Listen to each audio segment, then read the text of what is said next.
Well, hello. Welcome to Jay Thomas's Whittle Away the Day show. I'm just sitting here on my porch in my rocking chair, whittling my heart out.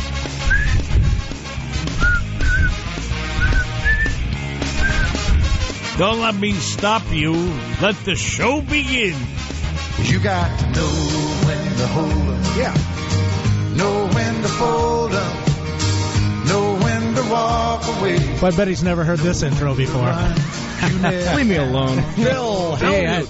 First time Phil's ever heard this one. Phil Hellmuth is the 9-time World Series of Poker champion. He's here in... What are you doing in New York, Phil?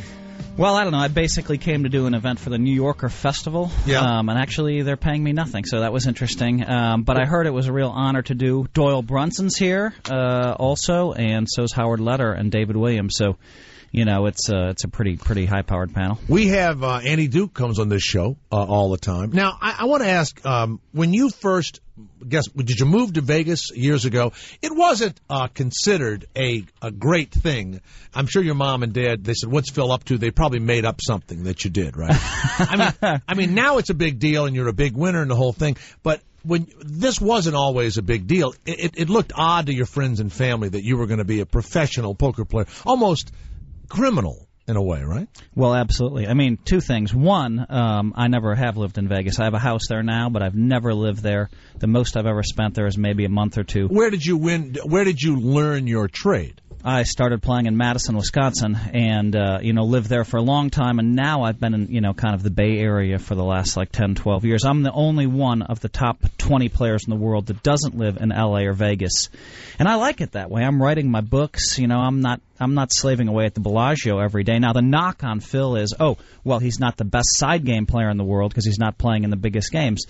I mean, side games are about making money, and I decided, look, let me go make 100... Against the Arab guys and stuff like that, you mean? Well, against the Arab guys and against each other, and I just decided that if it's about money, let me go make $100 million in business, and then as far as doing straight poker, let me focus on becoming the best poker player of all time. Now, in order to get to that level, you have to win. You have to start on a level playing field. So if you're playing in the side games, it's hard to tell. Did this guy make $20 million in the stock market? Is that why he's in the biggest game? But if you play poker tournaments, you start with a level playing field every day. And so I thought, let me put 24 World Championships up on the board. That ought to do it. So you just wait for the big games. I wait for the biggest poker tournaments in the world, and I try to win those. And, I went over to Vienna, and I won the Poker EM, the biggest stud tournament in the world, in 2000, and I never went back. I mean, I have that title under my belt. To be honest, 911 came up right before I was going to go back to defend. And you didn't want to go back? Yeah, I was a little bit afraid of it. No, we were just talking about this. You never use the word luck. The cards come. If you can't make anything out of them, they're gone. But when I said luck, I mean, at some point, cards have to come your way to win, right? Well, I mean, here's the difference. When you're playing poker for a living and you're playing in a tournament, when you do get lucky, what do you do with it? Because, yes, I mean, you look at the last 4 or 5, the last 2 or 3 winners of the World Championships of Poker, amateur. And, it's tough for a pro to win. This year, the final 9 players at the World Series of Poker Final 10, there was one pro. Because they got the cards. No, because there's 5,500 freaking amateurs and 150 pros. So, I mean, it's like you put a bunch of guys in a room to flip coins, and somebody's going to flip heads 14 times in a row. 1 out of every 5,000 or 6,000 people, and that guy, he's won a lot of coin flips, and so the amateurs, it's tough to beat an amateur that gets lucky in these close money situations. Like I had Ace King against an amateur that had King Jack. I'd been waiting for about an hour and a half, 2 hours for this guy to put his money, and I trapped him beautifully.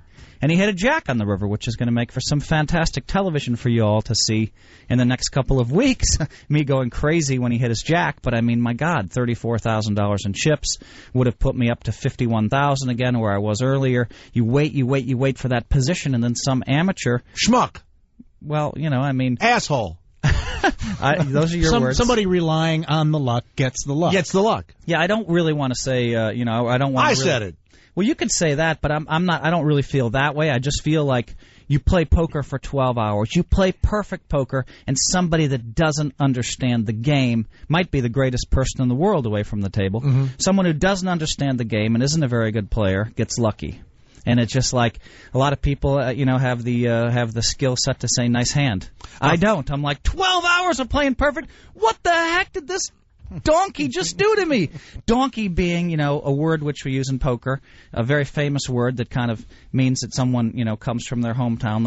They load their back up with gold. They come out, they leave empty. They go home, they get another load of gold. So that's kind of where the original donkey comes from. Phil Hellmuth is in New York at the New Yorker Festival. First thing you said was they didn't pay you. And you meant that, though, didn't you? This is one of those things that, like going to speak at Oxford. Yeah. That was something when I mentioned to my wife and my parents, they're like, oh, my God, of course you go speak at Oxford. That's where Churchill spoke and Clinton and all these guys. You have to, Bush, all these guys have spoken, you have to do that. So I wasn't paid for that either. So the New Yorker Festival is supposed to be a big deal. I did Good Morning New York television yesterday and ESPN. Do you know they charge $200 a ticket to see you at the New Yorker Festival? I heard that, yes. No taste for you, huh? Who keeps that money, do you think? I don't have an issue with that. Right. No worries. I'm just asking.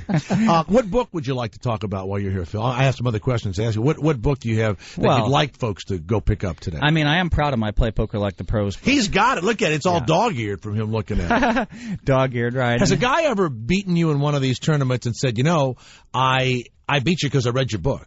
Well, yes, and by the way, Play Poker Like the Pros was on the Times bestseller list for like 2 months last year, which just shows you how hot poker. This is just a how-to-play poker book, but I didn't try to make it this boring read. I weaved all these great stories. I'm a storyteller into the text, so it's like I'll teach you how to play, but you're going to hear some great stories along the way, because a lot of poker books have been known to be, strategy books have been boring. I'm like, you don't have to write a boring book. Tell a great story. Give me a story. Tell a great story. Yeah, give us one out of the book or a new one. Give me a contemporary one. All right, I'm playing. Whose cell phone is that? Someone's going off. That's my mom's cell. Mom, they let you into the studio and you brought your cell phone? Party foul. So there's your mom over there. I bet you were worried about this guy a few years ago, right? Briefly, she was worried about. Oh, come on. She was worried when I was like 22, 23. Can you imagine this? Here's my father. He is, this is a true story. He has a law degree. He has a PhD and he has a freaking MBA. And he's at the University of Wisconsin. He can't help himself. It's all about the education. And I'm a boy. I'm a guy. I'm the oldest of 5. Can you imagine when I came and said I'm going to drop out of school to play poker? Oh, I would have killed you. I know the exact. As Annie Duke would say, oh my God. Now, is it when you were a little kid, were you good at every card game you ever played? Every board game? Were you just good at them? I was good, and if I wasn't the best, I had to be the best. I'm the oldest of 5 kids, so I had to be able to beat everybody because a lot of my pride was being able to beat my brothers and sisters. If I wasn't the best, I worked hard to become the best. Now, you're a big guy. Were you a ball player ever? No. I mean, I started to play a lot of basketball in college, but so you weren't like a team player kind of guy? No. So sitting down with a deck of cards, do you do card tricks?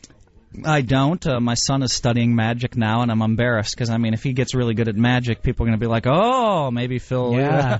I don't know any tricks. Yeah. So I interrupted you. You wanted to tell I was just asking them to tell us a contemporary story because I've heard your stories and I love them. Contemporary story. Okay. Yeah, something happened recently. Let me see. Should I tell one from my book? Yeah. Sure. All right, here's one from my book, Bad Beats and Lucky Draws, which hasn't done quite as well. This was my second book, and I'm playing in Atlantic City, and TJ Cloutier's at the table, right? We're down to the final 3 tables. This is going to be on Fox. Everybody's excited. The week before was the championship event at Foxwoods, right? Mm-hmm. And I'd finished 3rd, and I'd been incredibly unlucky, but I was really on top of my game in 03. This is late 03. I'd won 2 world championships. I'd just finished 3rd at the World Poker Tour on television, and I have a ton of chips. This is 4 or 5 days later. And I'm coming in, and we get down to final 3 tables. And I'm looking across the table at TJ Cloutier. It's like the first hand I've played. I have an ace and a 3. So instead of raising it up, which I probably should have done, I just called because I didn't want to come in raising and set a tone for me being super aggressive. I'm like, I have an ace, I should raise, but I'm a little bit afraid to kind of set an early tone here. Anyway, so now the flop comes down 7 Jack King with 2 spades. So they both check to me, so I make a little bet of, say, 5,000. There was about 5,000 in there, and ace high is probably the best hand. So TJ calls me. Off comes the ace of spades. Now the board is 3 spades with an ace. Now, he looks out at me and he bets $12,000. For 3 years, I'd been waiting to use my tell against TJ. And there it was. He has nothing. So I called it. What made you know he had nothing? I don't know, but that week, obviously, finishing third, I was in tune. I was trusting my instincts. You see something in somebody, you go with it, right? Well, did you get a signal? Like a spiritual signal? Did spit come down? It's not a spiritual signal. It's just a sense for when someone makes a bluff, all right, you notice what they do. I'd had that file away for 2 or 3 years. Oh. Now here it comes, the bluff. A tendency. Like a football team would see when they get in this certain situation, they do this play. You'd seen him bluff before. You saw him do this. Right. To make it crystal clear, I'd seen him bluff 2 years before. I don't know specifically what I saw at that point, but I trust my instincts. Now, here we are 3 years later. He's made the bluff. I know it. I call him. The last card is the 3 of spades. Putting 4 spades on board makes me aces and threes.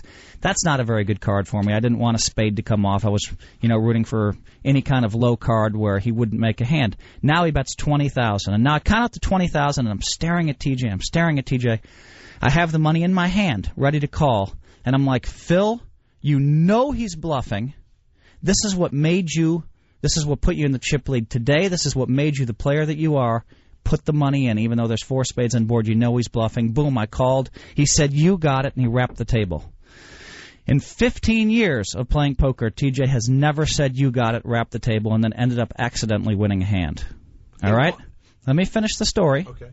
Right? So I'm waiting for the pot to be pushed. I flip my ace-3 up. Now he's looking at his hand face up and moaning and groaning and saying, I knew he had nothing on the flop, but he's shuffling his cards or whatever. And I'm like, I'm not worried at this point. I'm like, all right, just throw the hand away. Let's go. Because he's complaining. He's bluffed me and I've picked him off. And he's mumbling under his breath about how he knew that I had nothing on the flop, which I didn't have anything on the flop. But guess what? I knew he didn't have anything either. And so he's mumbling and moaning and groaning. And they have heart monitors on. We're on the Fox television table. And all of a sudden, beep, beep, beep, beep, beep, his heart starts to pump. You know what I mean? Now, I'm not seeing this until I watch the broadcast later. And he says, oh, wait a minute, I have the 10 of spades. So he's got a flush. What? You have the 10 of spades? Are you kidding me? This guy has bluffed off all his money. I've known he was bluffing. He knows he's bluffing. And then as he's going in to throw his hand away, he sees he has the 10 of spades and then flips it face up. And now I fall down on the ground, and I'm going like this with my... Now, wait a minute, did he really not know he had the 10 of spades? Well, yeah, of course. I mean, it was just one of those things. My No, he was pissed off. He'd got caught bluffing. He was just going to muck his hand. That's happened to me twice in my life, where someone on the way into them throwing their cards away came up with a hand. I know 100% TJ would never do that to me. He'd never embarrass himself like that on national television, But at that point, the cameras didn't know me very well because they didn't catch me. I fell on the floor. I'm lying back on the floor looking into space, mumbling under my breath, what the hell just happened? And it was just an overlooked thing. And I believe I finished 19th in that tournament. I believe if I would have won that hand, I would have had the chip lead and probably won the tournament. So you read him correctly. So I read him perfectly. I waited 3 years to pick him off on a bluff, and then he accidentally found a hand on the way into the muck. We have Phil Hellmuth with us. New Yorker Festival. Hold the book up again. Pretend it's television. This is the best book to get. Play poker like the pros. Phil is with us. And when you've won all of these bracelets, are you good with your money? Do you save it? Are you an investor? I mean, because you're a gambler by nature. So would you say you're a saver? Well, like I mentioned earlier in the program, I'm a businessman now. I have books out there. Were you always a businessman? I always strove to invest my money well. When I was young and I came into poker, some of the champions, I was very interested in the lifestyle they lead because I could see I was a champion. I was winning a lot of things, so I started to kind of hang out with them to find out what the deal was. And I kept hearing from these guys, I hate poker. I'd be like, what? What are you doing playing poker? They're like, well, I'm just used to this huge lifestyle. I spend, $15,000, $20,000 a month, and the only way I can make that kind of money is to play. And I said, I'll never put myself in that position. I said, by the time I'm 40, I'll have $5 million. By the time I'm 50, I'll have tens of millions. I'll never have to play poker unless I want to. And so therefore, what do you think the weather's going to be like? Opportunities in my early 20s. degrees. And I made a lot of bad investments under beautiful until 1997, 98. Wherever Everything you I did are, seemed we'll to be wrong. right back. I put way too much money into things. it was all great learning experience because everything This I've is touched since Ira. 1999 has been Jay, beyond you're gold. the It's best. like platinum. Everything just flies up, and I've been very, very lucky. Larry, thanks for calling the Jay Thomas Show. Phil Hellmuth is with us. Larry, you an amateur poker player? I am an amateur poker player. Yeah, go ahead. What's Are your you a donkey? I'm a little bit of a donkey, Okay, but I just checking. actually played in Vegas once with my friend Jay, and he came over and was holding the little sheet with 1 pair, 2 pair, 3 of a kind straight. That's me. And he came to watch. I need to have a little thing next to me. right. Would you like to sit down next to me sometime, Phil? Yeah, but Phil, you might. ruined it. He ruined it for me. He was sitting there with this little card saying, "Now is that good?" So what I'm You don't know what calling for- beats what? Yeah, because I can't remember. Okay, 3 of a kind beats 2 of a I kind. can't remember. I'm sorry. And it upset everybody at the table so much that I got driven out of there, So, Phil, I'm driving around Charlotte, North Carolina, listening to this great interview, thinking my buddy Jay knows nothing about this poker, and he's actually engaged, and you're telling him about hitting the river and the turn and aces and threes. Jay doesn't four know a spades. friggin' thing what he's saying. Yeah. friggin' idea what you're talking about. I mean, so I thought I'd help him out for a few minutes. So, Phil is one of the very, very best. He's great. So, Now, Larry, you're an amateur. If you One of the very best. Yeah, the very best. Phil, Larry, now I'll tell you about Larry. We give Larry a couple of grand apiece, and he goes into the room. He stands around for a while, then he sits down, and he usually always wins because he picks a table with people. I guess you're looking to make sure there's not a pro at the table, right, Larry? well, not a lot of pros, as Phil will tell you. There's always going to be locals playing at any table, but if you can get lucky and get a table of 10 where there's maybe 2 or 3, and it's just like Phil says, it increases your chances. So first of all, he goes into and wants a level playing field. I want to go there as a donkey, as he says, with your money, by the way. Thank you. And at least have an opportunity not to be playing against 8 guys that know each other. All right. Larry, thank you. That's the truth, though. I sit down with the friggin' little I have no idea what all those sayings mean and all that.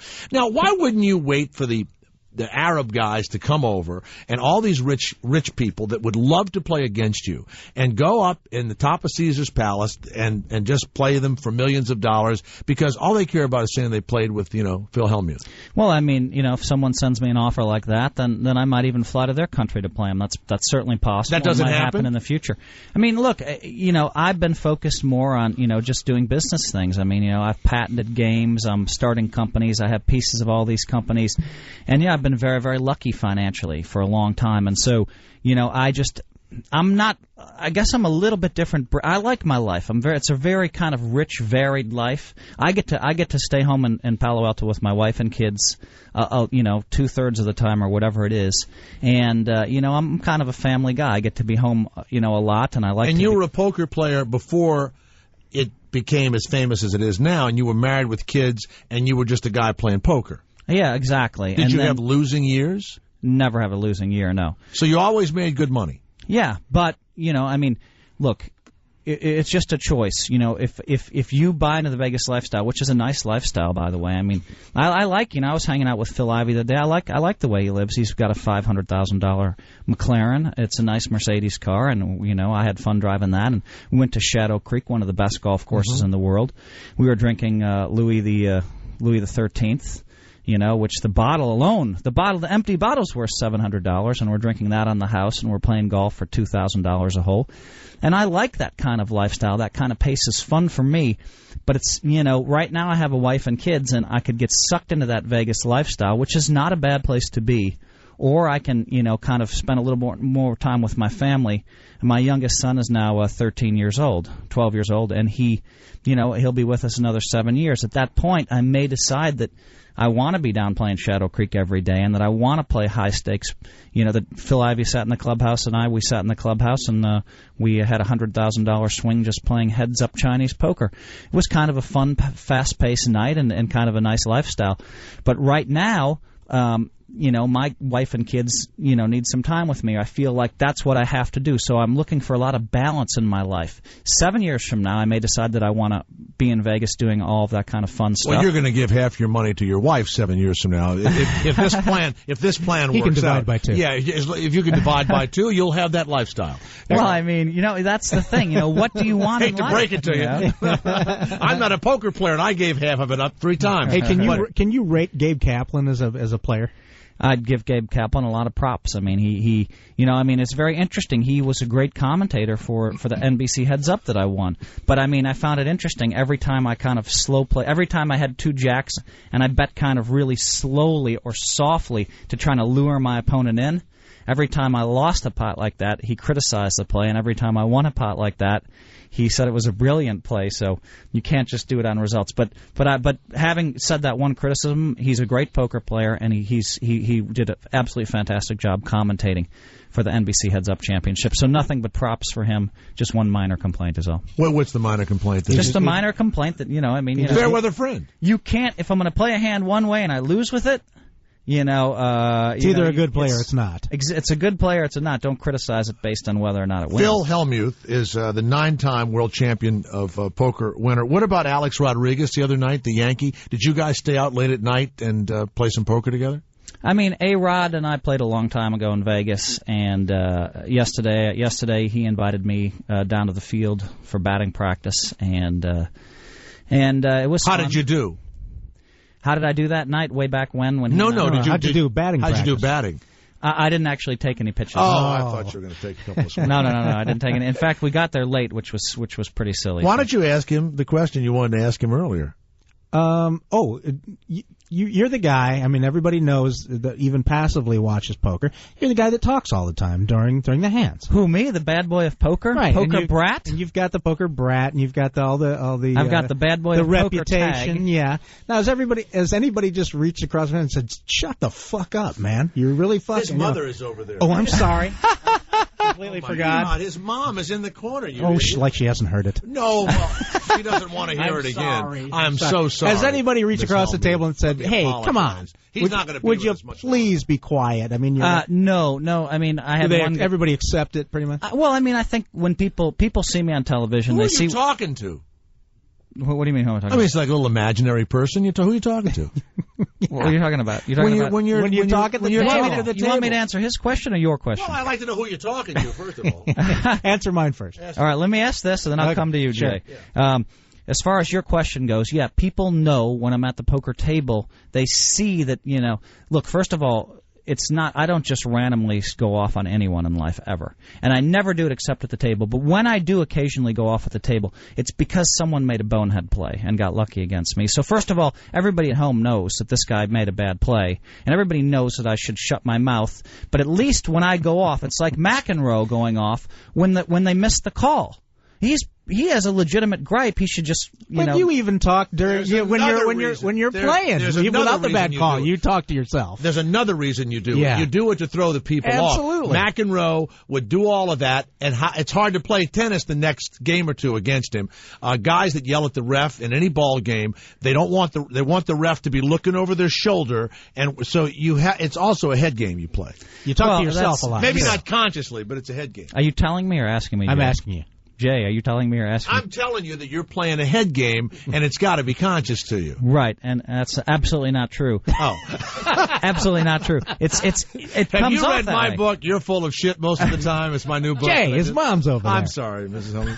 I'm sorry. See, now I'm defending. No, seriously, though, Jay. I mean, a lot of people have said over the years, even professional players, it's in your subconscious. That Phil does that intentionally. No.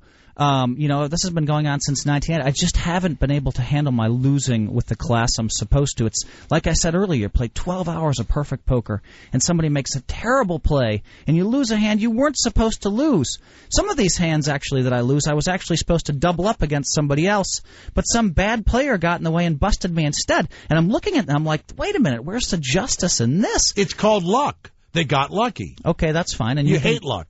I famously said on ESPN, if there weren't for luck, I'd win them all. That's right. Phil, thank you very much. Phil Hellmuth, thanks a lot. The book is how to play poker. And like what's the new book? Well, then we have Bad Beats and Lucky Draws, which has that story that I told you and a lot of others. And then we have Phil Hellmuth's Texas Hold'em. We have the Oakley Sunglass line. We have DVDs. We have a cell phone game that's on every cell phone system, and it goes to clothing lines. PhilHellmuth.com. Got that, too. Phil, thank you very much. A lot of fun. Good Thanks, luck. Jay. That's enough promoting. Thank you. All right. It's the Jay Thomas Show. I loved this interview when it happened. It was 72 and cloudy. Ha ha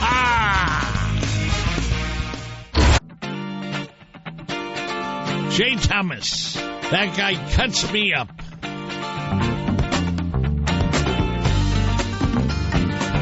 Annie Duke, who we've spoken to before, and I think the last time we spoke, you just won $2 million. You now have the book out, Annie Duke, How I Raised, Folded, Bluffed, Flirted, Cursed, and Won Millions of Dollars at the World Series of Poker. My buddy Larry, who's a bookie and a card player, just, went crazy because, he got to talk to you last time. And as I read your book and look at it, here's my question. You've got your degree from Columbia. Right. In New York. Your parents are both academics. Right. I know you play a lot of cards. Your brother is the professor. He's already playing cards. And you have a panic attack, and you marry a guy. How does a panic attack and marriage work? You marry, his name was Ben. Obviously, it doesn't work out very well. We're divorced. Yes, I know. But it says in the book, it says, and I had a panic attack, and then I get married. You would think, when you're panicked, the last thing you would do is get married. Were you doing it like as a safety valve? I mean, I think so. I was just looking for some security, I think. I got married for very bad reasons. I mean, you know what? He's a great dad, and we get along, well now and work everything out with the kids, but we're a very, very bad match. Well, usually, I used to work at Lifetime all the time, and we'd do the movies where I would be the son of a bitch that was the gambler and the poor wife, Yeah. Yeah. In this one, you're the gambler, except you're the winning gambler. Right. Yeah. I mean, look. You know what? It wasn't a bad life. I mean, but.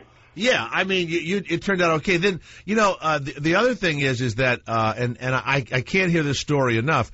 So you have no money. You're living in Montana, Billings, Montana. In Columbus, Montana, which has, I think, about 12 or 1,500 people in it. I would think when you heard you were moving to Columbus, Montana, you would have had another panic attack. Actually, when I first moved there, I was not in good shape. I developed a bad panic disorder in my early 20s, and just was very much at this point in my life where I just felt like I didn't have any control over what was going on. I realized that I didn't want to be a professor and really had no plan.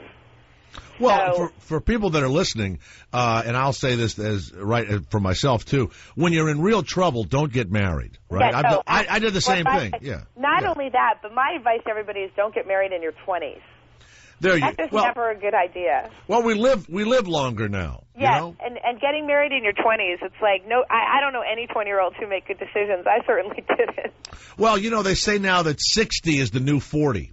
60 is the new 40? Because I guess we live to be 90 years old or something. So, right. You're supposed to. I know that 40 is supposed to be the new 30. And well, listen. Black, I'm closer to 60, so I've made 60 the new 40. Okay, there you go. Annie Duke raised 4 kids. She raised, folded, bluffed, flirted, cursed, and won millions of dollars in World Series poker. Also, you work for this betting service. Is it called? Is it Ultimate Bet? UltimateBet.com, and it's an online poker site. Right.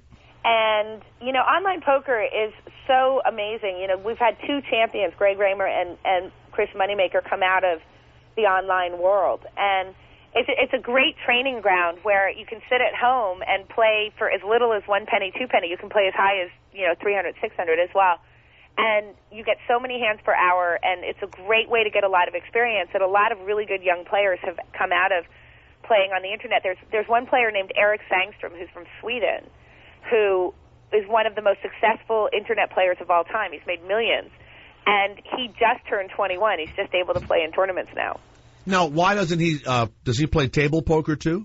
Well, he couldn't before because he wasn't 21. He just turned 21. Oh, he was underage, so he wins millions underage, and now he can go to Vegas. He wasn't underage. In Sweden, the legal gambling age is 18. Okay.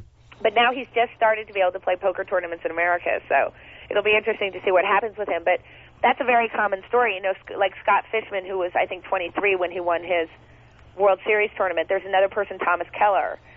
You know, all these great young players have come out of the Internet. And it used to be that players really didn't get really good until they were in their 30s because it was just harder to get so much experience. And now you can play on these sites like Ultimate Bet and get so much experience so early. Is poker like other sports where when you get older you get slower? I mean, is it like if you're playing against a guy who's in his 50s, do you think he's slower than you are? I mean, I don't know, what would it be? Muscle twitch, brain muscle twitch? You can be good into your 50s. I mean, look, Doyle Brunson just won, last year he won a big tournament at the Bike, which was $1 million first prize when he was 71. Now, he's certainly the exception to the rule. I mean, you know, everybody gets a little bit, you know, slowed down, you know, by the time they're 70, but the great thing about poker is a lot of the great players are, you know, 60. But, you know, I saw Doyle, he now has a little piece of paper that tells him what beats what. And I thought that was... Oh, he's always had that. I thought that was sad. You know, Annie Duke, who's written a book, How I Raised, Folded, Bluffed, Flirted, Cursed, and Won Millions of the World Series of Poker. It's out on Hudson Street Press. Also, it's ultimatebet.com. NBC is going to make a TV show about the life of a mom with 4 kids who plays poker. I hope they don't screw it up because it's a great idea. Well, they actually made the pilot last year and it didn't get picked up, but I'm doing my own show now on Game Show Network, which I'm executive producing with Andrew Golder and Joe Reitman, and it's called Annie Duke Takes on the World. Are they Jewish?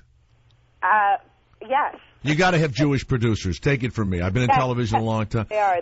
If they had, you never hear the Italian last names producing. I don't know. I'm executive producing the show too. I'm only half Jewish though. Okay, you have to have the Jewish blood in you. It's got to happen. All right, so I'm in good shape. They won't sell. Yeah, I'm telling you right now, as a half Italian, half Jew, I'm telling you now, you got to have the Jewish stuff in you. All right. Annie, one thing you don't ever discuss is, beside being a great poker player, didn't you work for the police or the FBI I didn't work for the FBI, but I've like talked to FBI people and I've read a lot of FBI journals to try to get an understanding of how people act when they're in situations that make them uncomfortable, which is really what bluffing is. So is it a urban legend that you were like a human lie detector? It's not an urban legend in the sense that there was a show called More Than Human where they pitted people against like polygraph machines. Yeah. And I beat the polygraph machine in detecting lies in people, and I also happen to beat the FBI investigator. Well, now, for some reason you don't want to talk about that. Why is that? No, it's not that I don't want to talk about it. It was like one show. I mean, part of playing poker is detecting lies, obviously, because yeah. They asked me to come on that show, and I was like, I don't think I'll be very good because it's, you know, I know how to do it at a poker table. I don't know if I know how to do it in real life, and I ended up being the best one of the people. And you have a degree in what? English and then cognitive psychology? Yeah. Now, do you have a teaching degree? Can you also teach if you wanted to? If I wanted to, I could, yeah. I mean, if you become like a lot of poker players, you know, drunk and a drug addict and laying in a gutter, you can still rise. I'm planning on doing that tomorrow, actually. Yeah, you can rise up and actually get a teaching job afterward, right? Well, you know, I'm not sure. I mean, teaching when you're drunk and on heroin might be just as bad as poker. It happens. Annie Duke has 4 kids. How old is the oldest? 10. And what do you all play poker together? No, actually, I don't even have cards in my house. Why? Why? You know what? Do you do mock radio shows at home? Yeah, we do. You know what? I knew you were going to say that to me, but my kids are interested in radio and acting and all of that. And I tried. I don't even say don't do it because it's silly. They see mommy making a bunch of money playing poker. They haven't asked me about it. It's not that I wouldn't let them play poker. Right. It's that they haven't really expressed an interest in it. My 10-year-old told me she doesn't want to play because she doesn't think she's lucky. And I told her, but sweetie, it's skill. And she said, no, Mom, you're just lucky. And I've learned not to argue with my 10-year-old on points like that. Well, the other thing that's coming up is pool. You know, everybody, all the women on TV now are playing pool. You've seen that. Yeah. Yeah, so get her a pool table. And the kids, you get up in the morning with the kids, you send them off to school, and then you go play poker all day. Well, yeah, no. When I'm playing tournaments, most of the tournaments I have to travel to. Right. So, like, I'm going to Aruba at the end of the month for Ultimate Bet's WPT tournament. Right. So, really, my days when I'm in LA are, you know, I get up and give the kids breakfast and get them off to school, and then I'm usually going to work on this TV stuff that I'm doing. When you were in Montana, and what was the big town you had to drive to play? Y'all were broke. You're on the balls of your asses. You need money. You decide you're going to go play poker. And where do you drive? What place? Billings, Montana, to the Crystal Lounge. What was the first hand you were dealt? Oh my gosh, that's so long ago. I could not tell you in a million years. I think in the book it says Ace Queen, but I might have made that up. Well, no, I saw that, and I saw Ace Queen, but I'm looking at, by the way, when you write an autobiography and then you tell me you made it up, it's difficult for me. That's the one thing. For dramatic effect. Now, but did you win when you sat down that first day? Yeah, I and did. You needed the money. You weren't doing it for fun. I mean, now you don't need the money. The first month that I played, I won $2,800. And when you got back to your husband, who I don't know what he was doing, but you said, "Hey, honey, look, I won $2,800." What was that conversation like? You know, it's kind of interesting. My ex-husband had a lot of trouble understanding gambling, and when I won, he was ecstatic. And if I came home on a losing day, he'd be like, "Well, I think this is really great that you have this hobby." Right. And because he really had trouble getting his mind around the whole long-run concept, because the fact is that you don't win every day that you play poker, obviously. Yeah, but you understand it as a human being. If you didn't play poker and your husband would go off and do it, and I'm sure all these men and women that you play with, they must all have horror stories about their relationships. So, I mean, yeah, that is interesting. I would freak out, to be honest, if my wife started. You know what? I stopped telling him when I won or lost. Well, I do the same thing when I bet football. At the end of the month, I'd hand him the money, and that was sort of the end of it. And you also had to beat your brother to win that $2 million. I did, yeah. Yeah, the last time we talked, you said you cried. I mean, you've beaten your brother again. Do you still cry when you beat your brother? No, you know what? My brother and I play against each other all the time, and we always have. And there's only two situations where I've knocked him out and gotten really upset about it. The first one was the very first time I ever played with him. Was the first day of the $10,000 championship at the World Series of Poker, and I knocked him out. And I'd never played in that event before, and he'd been playing it for 11 years. It was a much bigger deal to him than me, and I felt horrible about it. Then I knocked him out of a couple more tournaments, and we used to play cash games together all the time, and it was just, he was another opponent, and we understood that was just part of the game. Then when I knocked him out of the $2 million event, I got upset as well. It's only been when it's been really big situations. So when you win a couple of $1 million, you weep, is what you do. Well, I didn't cry when I won the money. I cried when I knocked him out. I know, when you beat your brother. I didn't cry when I knocked Phil out. Well, Annie, thank you. Annie Duke, How I Raised, Folded, Bluffed, Flirted, Cursed, and Won Millions at the World Series of Poker. I think the TV show will be great. I hope that goes. And then your next big tournament is when again? Tell me again. In Aruba. It's the UltimateBet.com WPT event down in Aruba. I'm going down there on the 24th of September. Don't go take a walk with those that DJ guy. Aren't they in jail? No, he's out of jail. Well, I think I'll be okay. I'll try to avoid the roofies. You'll probably see Nancy Grace from CNN down there. Okay. She's always down there crying. Hey, Annie, good luck. Great to talk to you. And it's ultimatebet.com is what you're consulting also? Yes, exactly. Okay. Thank you so much, Annie. Well, thank you. All right. Annie Duke on the Jay Thomas Show. Oh, Jay, that was a great interview. You'll never beat that one. Well, except for what's coming up next. This is Ira. This is one of my favorites. It's the Jay Thomas Show on Sirius, which is, this satellite radio company. You know about this thing? Yeah, I know about satellite. Sure, Sirius. And you can say, shit or anything you want, like HBO, except on the radio, Yeah, but I wouldn't say it anyway. Well, do you remember playing the Playboy Club in New Orleans, Louisiana? I don't know. Did I ever play that? Yeah. Because I didn't play many Playboy clubs in my life, so. Yeah, I was one because when and I hate to say this, but when I was a kid, we were huge fans of yours, and I always wanted to see you. And the only place that I would read that you would play would be like a Playboy Club or something. No. You didn't. I didn't play Playboy clubs. No, I played a few.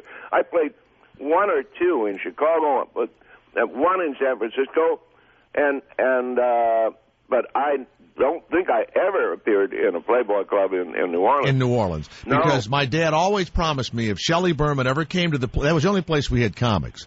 If he ever came to the Playboy Club in New Orleans, I could see him, even though I was, too young to get in there. But you never played it.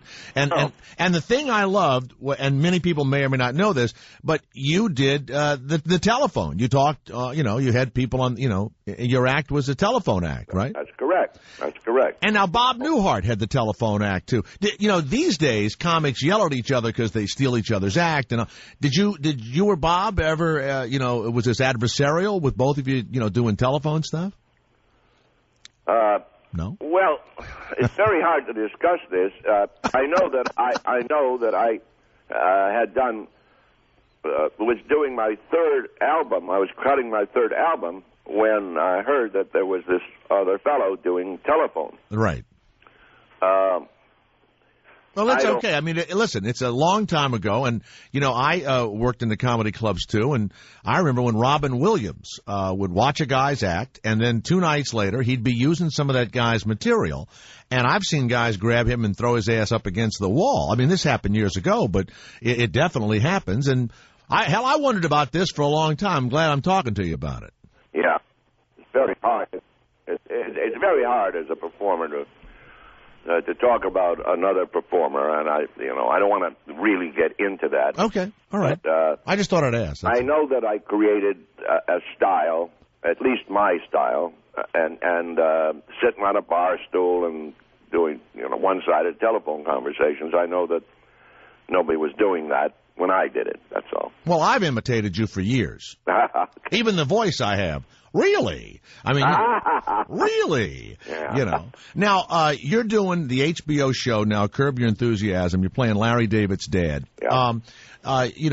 Comedians have known who you are for a long time, but a lot of the new viewers, are not aware of your brilliant career, and which is also difficult because, I guess, we always just want to have everybody know who we are all the time. And then how did it come about that Larry David said, come on and play my dad?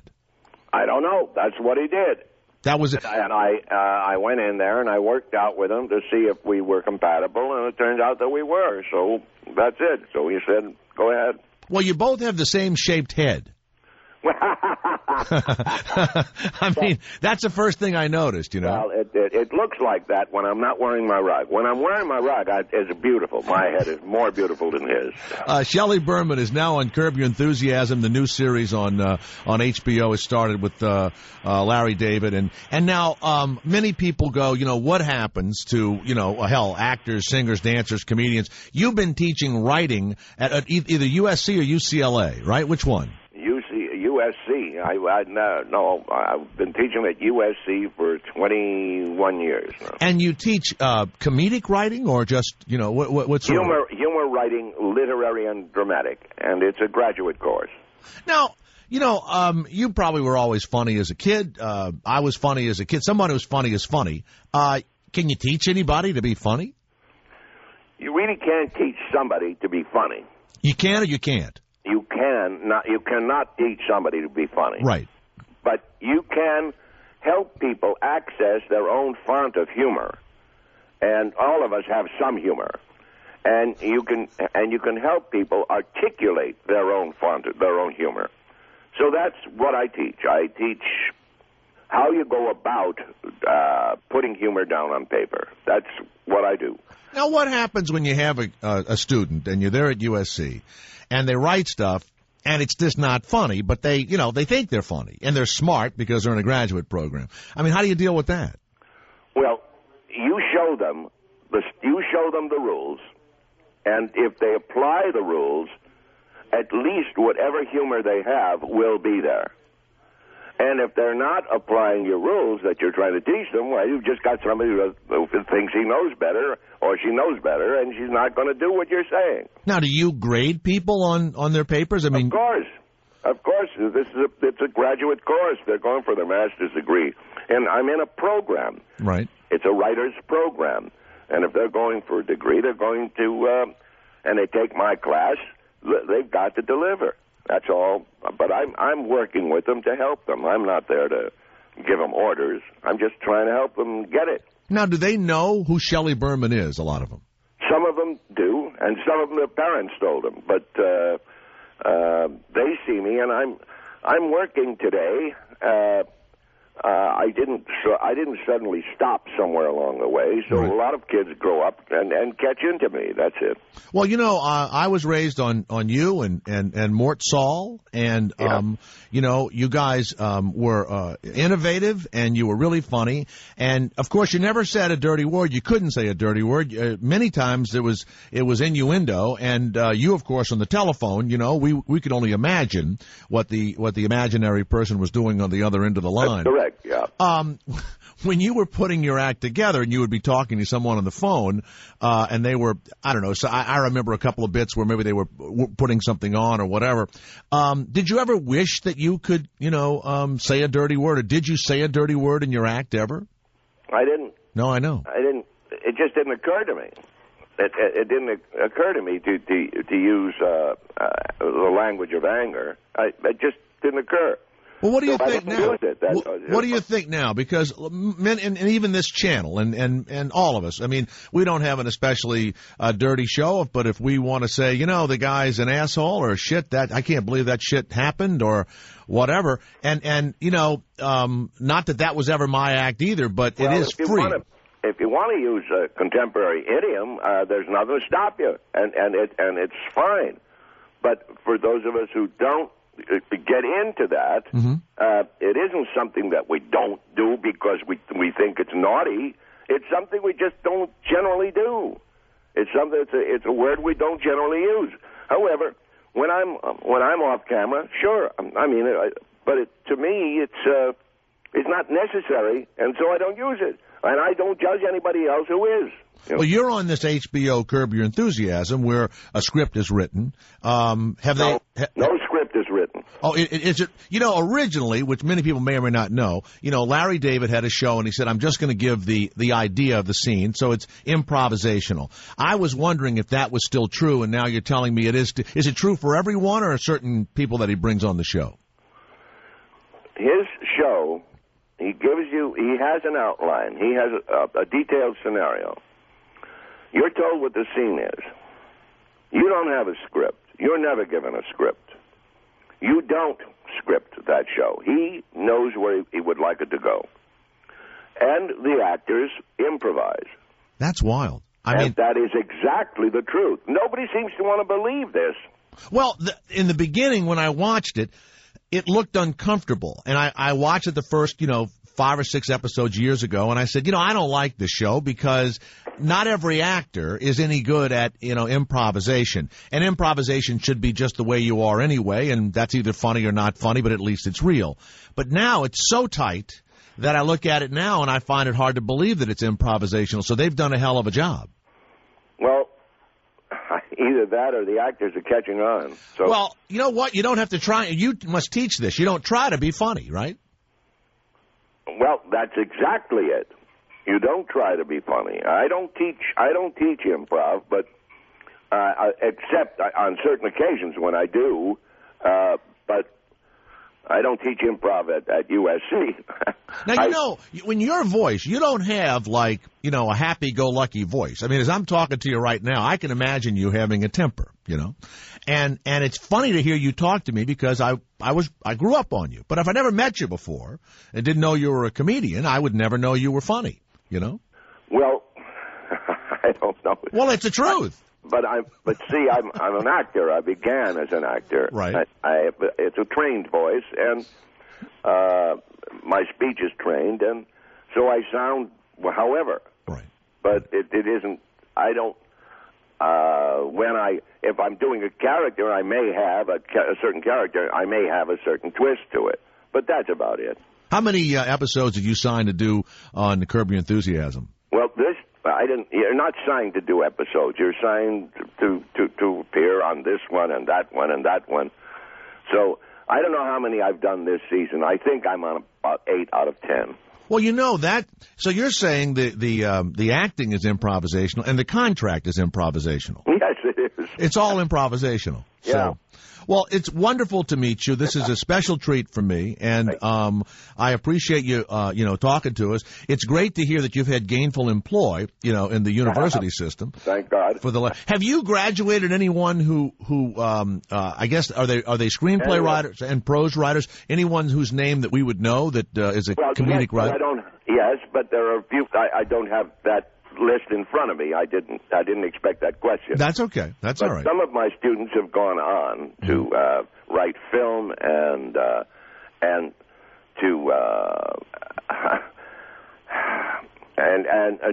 to direct film and theater. Yes, some of my students are highly successful. All right. Hey, listen, I know that the fires are back there. Have you moved out of your house due to the fires? Well, we were evacuated. My wife and I had to leave our home. We're living at a friend's place right now for these days, and I don't know when I'm going to get called back, and I don't know if my home is still standing. I don't know. Well, I'm from New Orleans, so I understand what you're going through, and I hope everything works out with your home. Thank you very much. Shelley Berman is on the new season of the Larry David Curb Your Enthusiasm show. It is ad-libbed, unscripted. It's exciting. It is not ad-libbed. It is improvised. I'm sorry. There's a difference. There is a real difference. You'd have flunked me. You'd have thrown my ass out of your room in about 2 seconds if I was at USC. You don't call it. You call this funny? What is this? So, Shelley, thank you. It's improvisational. That's to me. Remember, I'm from New Orleans. We screw everything up. But no, you don't. No, you don't. Shelley Berman, thank you for being with us today. My pleasure. All right, Shelley Berman on the Jay Thomas Show.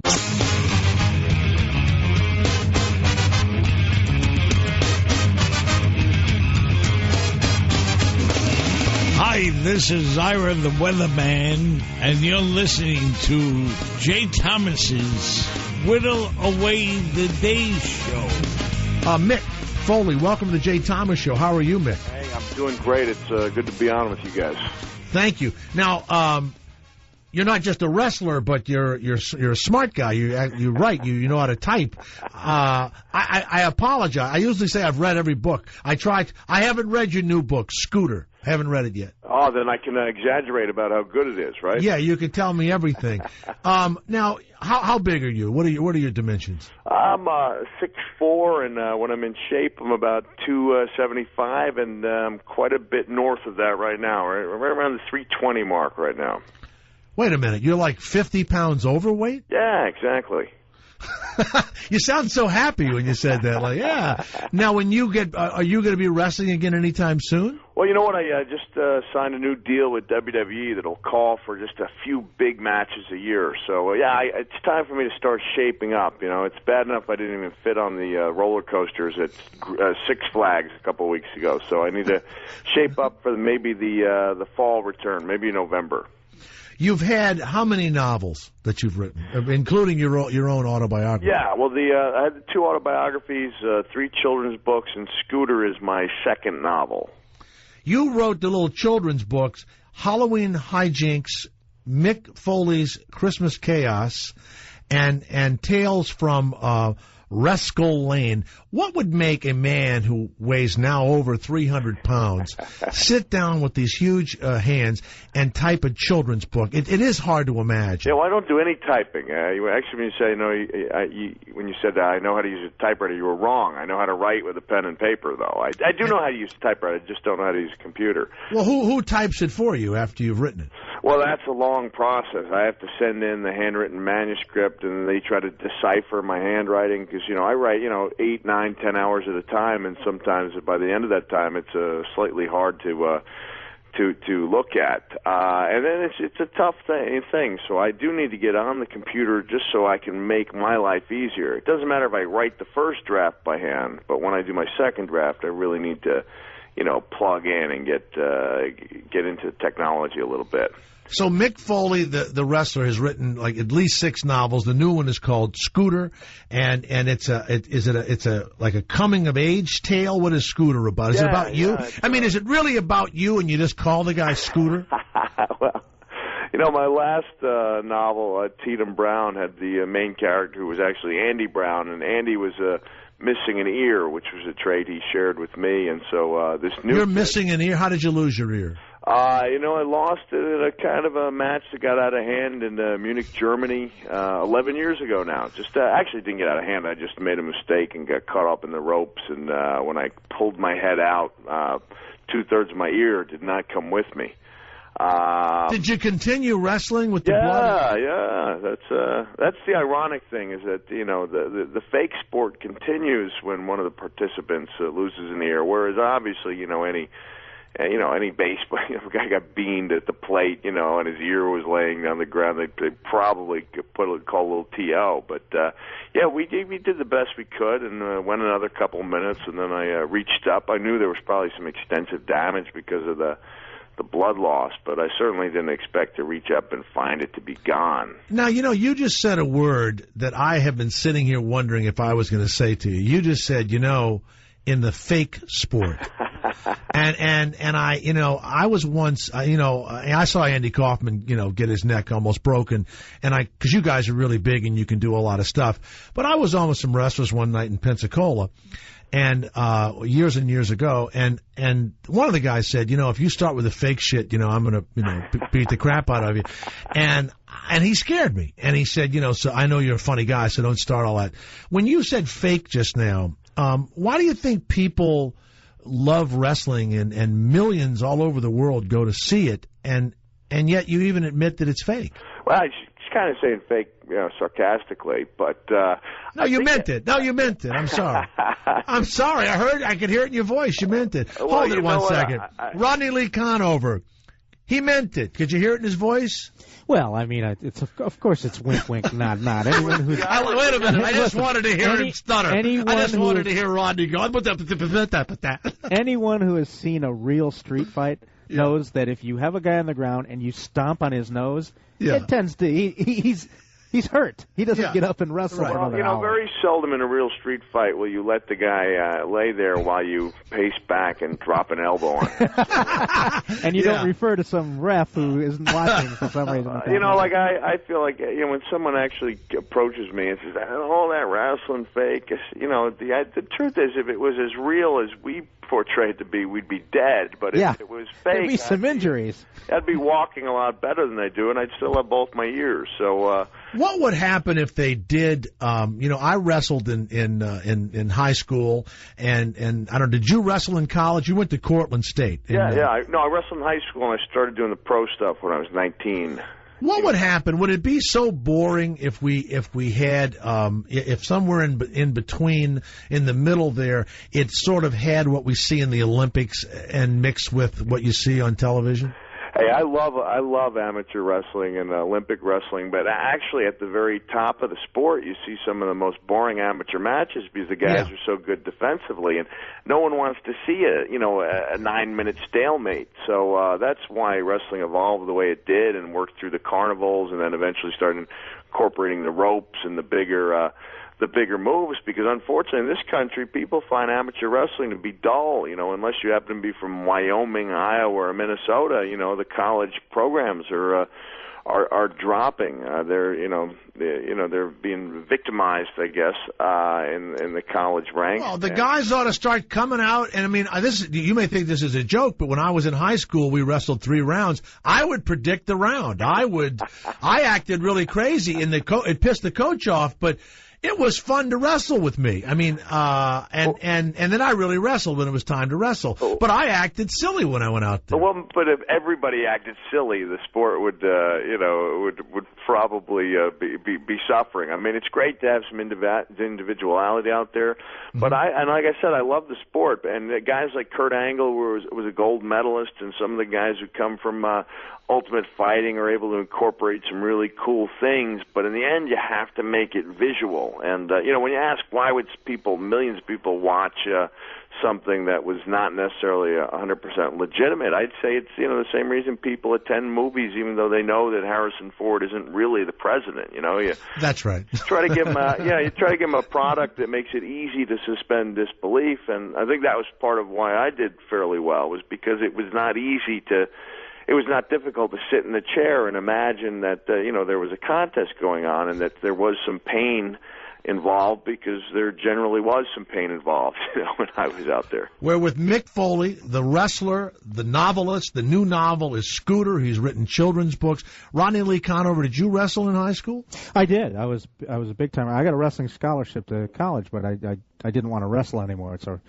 It really is a rough sport. It's something. You either love it or you can't stand it. People don't go out for the wrestling. It was all right. I mean, well, I'm from Illinois, so it was really big. So it was as big as basketball, so it was great. But let me ask you a question. Sure. I think for some reason that people love professional wrestling because the good guys and the bad guys are very clear. There's somebody to root for. And now in professional sports, some of the good guys are bad guys, and people are not. They don't have the heroes. Well, actually, in the late '90s, the lines started getting blurrier, and that guy named Stone Cold Steve Austin had a phenomenal success with essentially being a bad guy that people loved, and so everyone else saw the success he had and said, "I'm going to be that guy too." So everybody, was flipping birds and using a rough language, and I kind of saw, hey, there's kind of a niche there for, somebody who's a little more likable. So I actually had my greatest fame as, like, the nerdier, character, the only guy that was actually portrayed as being a nice guy. So the 300-pound nerd, I might add. Nearly 300-pound nerd. Dangerous novel writing nerd as well. In 1998, Mick Foley, you were a contender for the Time Magazine Man of the Year, right, because it's an online voting. Yes. And I don't know how close you came. I won. You think you won? I did. I won in a landslide and then was disqualified by the Time people. What did they say? But why would they even did they announce that to you? No, I was actually a write-in candidate. I wasn't on the list. The feedback I got was that either A, I hadn't done anything to contribute to society, although other entertainers were on the list. Yeah. And B, Brad Pitt, those guys, sure. He's contributed, 8 inches to Angelina Jolie. So that's his contribution, right? I don't think he was contributing those inches in '98, though. No, not at all. You're right. He didn't have that then. Okay. And then the other thing I heard was that there was no way a person could possibly get that many votes, because there were literally millions of votes, so they thought someone had hacked into the system and made me the Man of the Year. Well, Mick, it's really fun to talk to you. And, when you were first making a deal to publish these novels, right, and you walk into a publisher's office, I would imagine, if I was the guy behind the desk, I would have been a little nervous to tell you no. What was the first book you sold? Was it one of these little kiddie books that you first wrote? No. Actually, we had a deal. WWE signed this deal with Regan Books, a deal for 3 autobiographies, and I was set to go first. And like most autobiographies, it was supposed to be written by somebody else, and they slapped my name on the cover.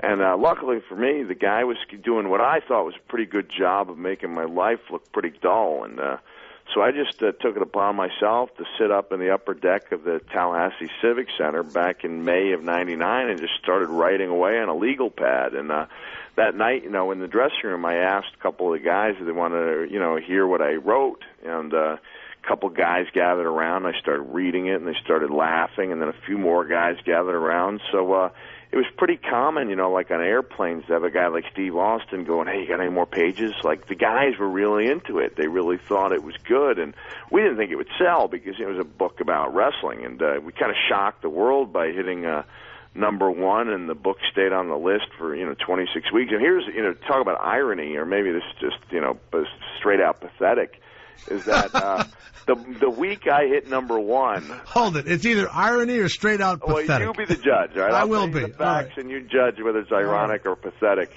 I was number 1, and underneath me, remember, this is when all the presidential candidates had their books. You had, Al Gore with his book, and you had Bill Bradley with his book, and you had John McCain with his book, and Governor Bush at the time with his book, and even the Dalai Lama with his book. And here's ironic or pathetic, you be the judge.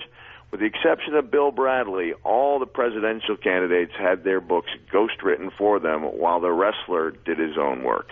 Was that Foley as good in the real world as Faker than wrestling? That Foley's Good was a follow-up in 2001. 99 was Have a Nice Day. Now, you wrestled under a lot of names. Yeah. Can you remember all the names that you wrestled under? Yeah, there weren't that many. Yeah, I was Cactus Jack for 11 years. Then I became Mankind once I hit the WWE. Vince McMahon found out that I had once imagined myself being a chick magnet named Dude Love, so he made that happen in 97. Yeah, I actually paid women to hit the ring and throw undergarments at me. And then I was, reverted back to Cactus Jack every once in a while. So now, Cactus Jack was the maniacal, bloodthirsty, outlaw guy. When they put the whole outfit on you, does anybody ever say, I don't want to be this person? Oh, sure, yeah.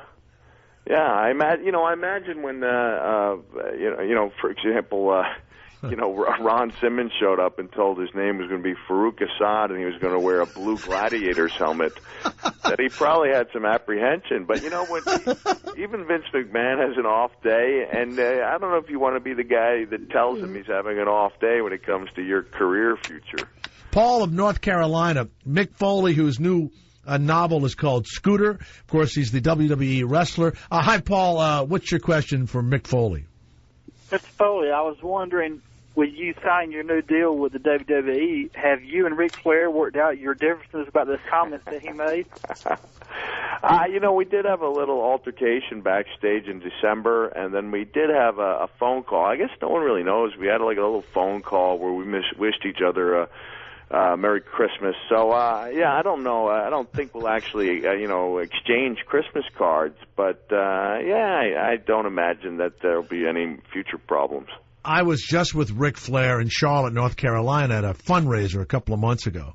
And he could almost run for governor. So Paul from North Carolina he came on the stage. And I will tell you, I'm sorry, but I haven't heard Ric Flair's name bandied about that much. The place went nuts. Oh, yeah, he's an institution there. No, it's unbelievable. It went crazy. And so the fact that you having a little altercation with him or a real discussion and then having to apologize, I mean, it's pretty funny to me. I'm sorry. Yeah, I make sure I keep to the speed limit when I'm in North Carolina. Oh, no, they'll arrest you because you argued with him. Hey, Mick, thank you very much. And Scooter is the novel. And you've already had bestsellers, and the children's books, I got to buy them for my kids. Tales from Rescalane is a very good children's book, whether or not you're a wrestling fan or not. And Scooter, if you don't believe me, you can check WashingtonPost.com. They really liked it, and it's getting good reviews from authors. So anytime you're accepted by your peers, I guess that's a good thing. But, Jay, don't worry. There's plenty of violence, bad language, and twisted sexual behavior. Do you have any new weapons planned for when you wrestle again? Because you're a weapon guy.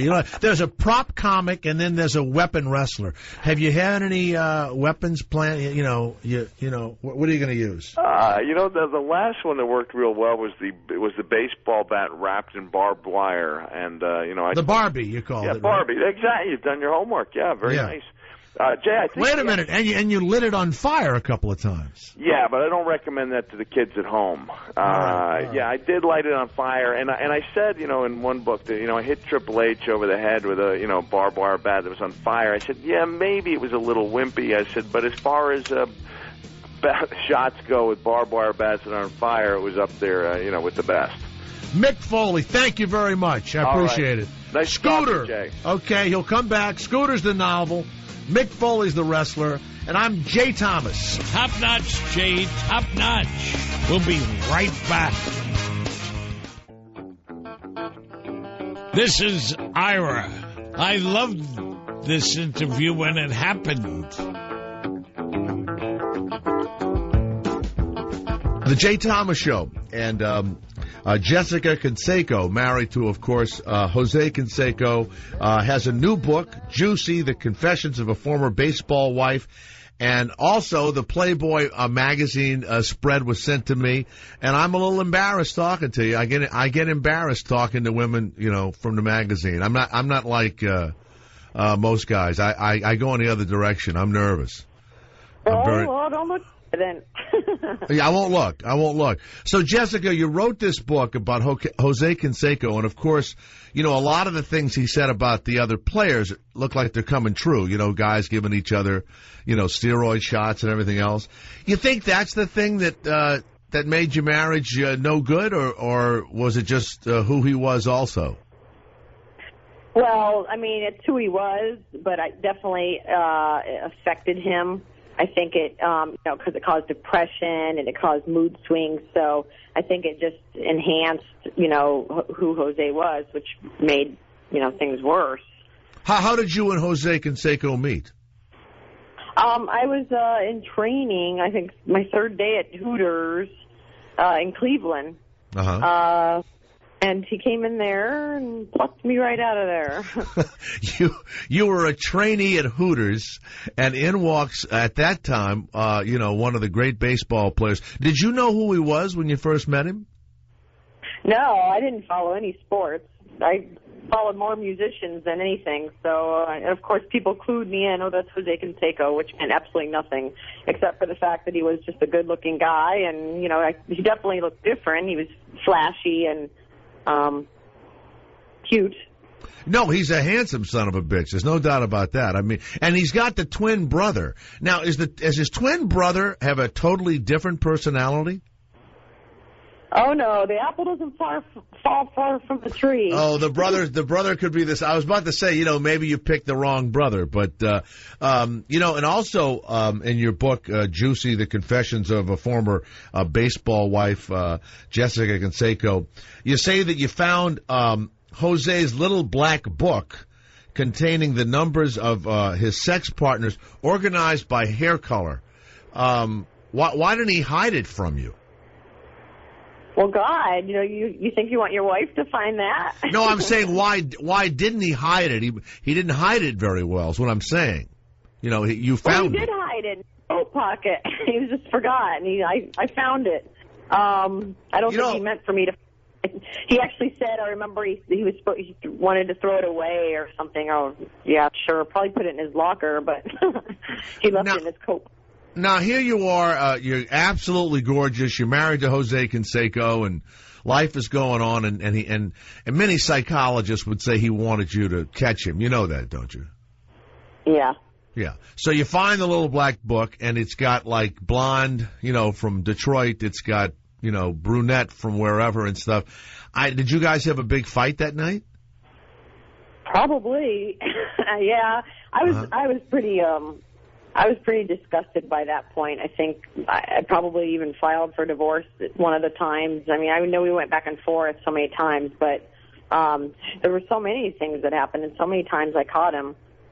But here you are.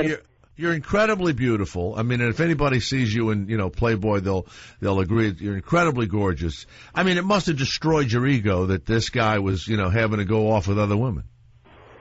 Well, it did, and I think that's kind of why, I used to look for things like maybe I'm not good enough, and, like if I fix this, I'll, or do this, maybe he'll, stay or won't cheat. But, I think that all stems from my childhood as well, Well, why didn't you just go find another guy? Make him jealous. Well, I wasn't taught to do that. You stick it out, you stay. I followed in my mom's footsteps. Basically, our relationship was somewhat similar to my mom's and dad's relationship. So, you stay and make it work. And I don't know. I wish I would have gotten therapy sooner and got out and learned to make decisions for myself. But I wasn't taught that, so I stayed. Jessica Canseco has written a book about being married to Jose Canseco, the baseball player. Juicy: The Confessions of a Former Baseball Wife. They say that the steroids make, guys, also angry. He's a big guy. And how tall are you? 5'5".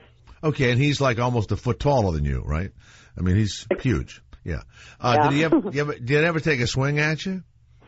Well, we both did. I mean, I remember just times just pushing him and throwing something, and him pushing me back. And I mean, we had our fights. I think it was more of an emotional abuse for me than the physical thing. There were some physical times, but I mean, I think he went through that with his first wife, so he tried not to get too much into that and tried to step back. But It was more the emotional abuse. Plus, you were only like, what, 20 years old or something when all this was going down? 20, 21, something like that? Well, I met him when I was 19, so yeah, you know. And so you get married to Jose Canseco. You're no longer working at Hooters. And then to save the marriage, in your book, you say that you decided, well, maybe we should do a threesome. I never heard that working out, but was it hard to find somebody to do the threesome that would try and save your marriage? Well, you know, it was one of my friends, and then we just had all went out one night and were drinking and stuff, and it just ended up happening. And yeah, it doesn't usually work out. And I think I was grasping for anything at that point to spice something up in the relationship, and it was pretty much over at that point. The weird thing about that is that after the guy, it's in my estimation, after the guy gets his wife and they all, you know, this is the fantasy the guy has, then he gets pissed off afterward. Is that what happened? Well, first of all, it was my idea. Right. To do it. It was right. And you were doing it to save your marriage, for God's sakes. It was a great idea.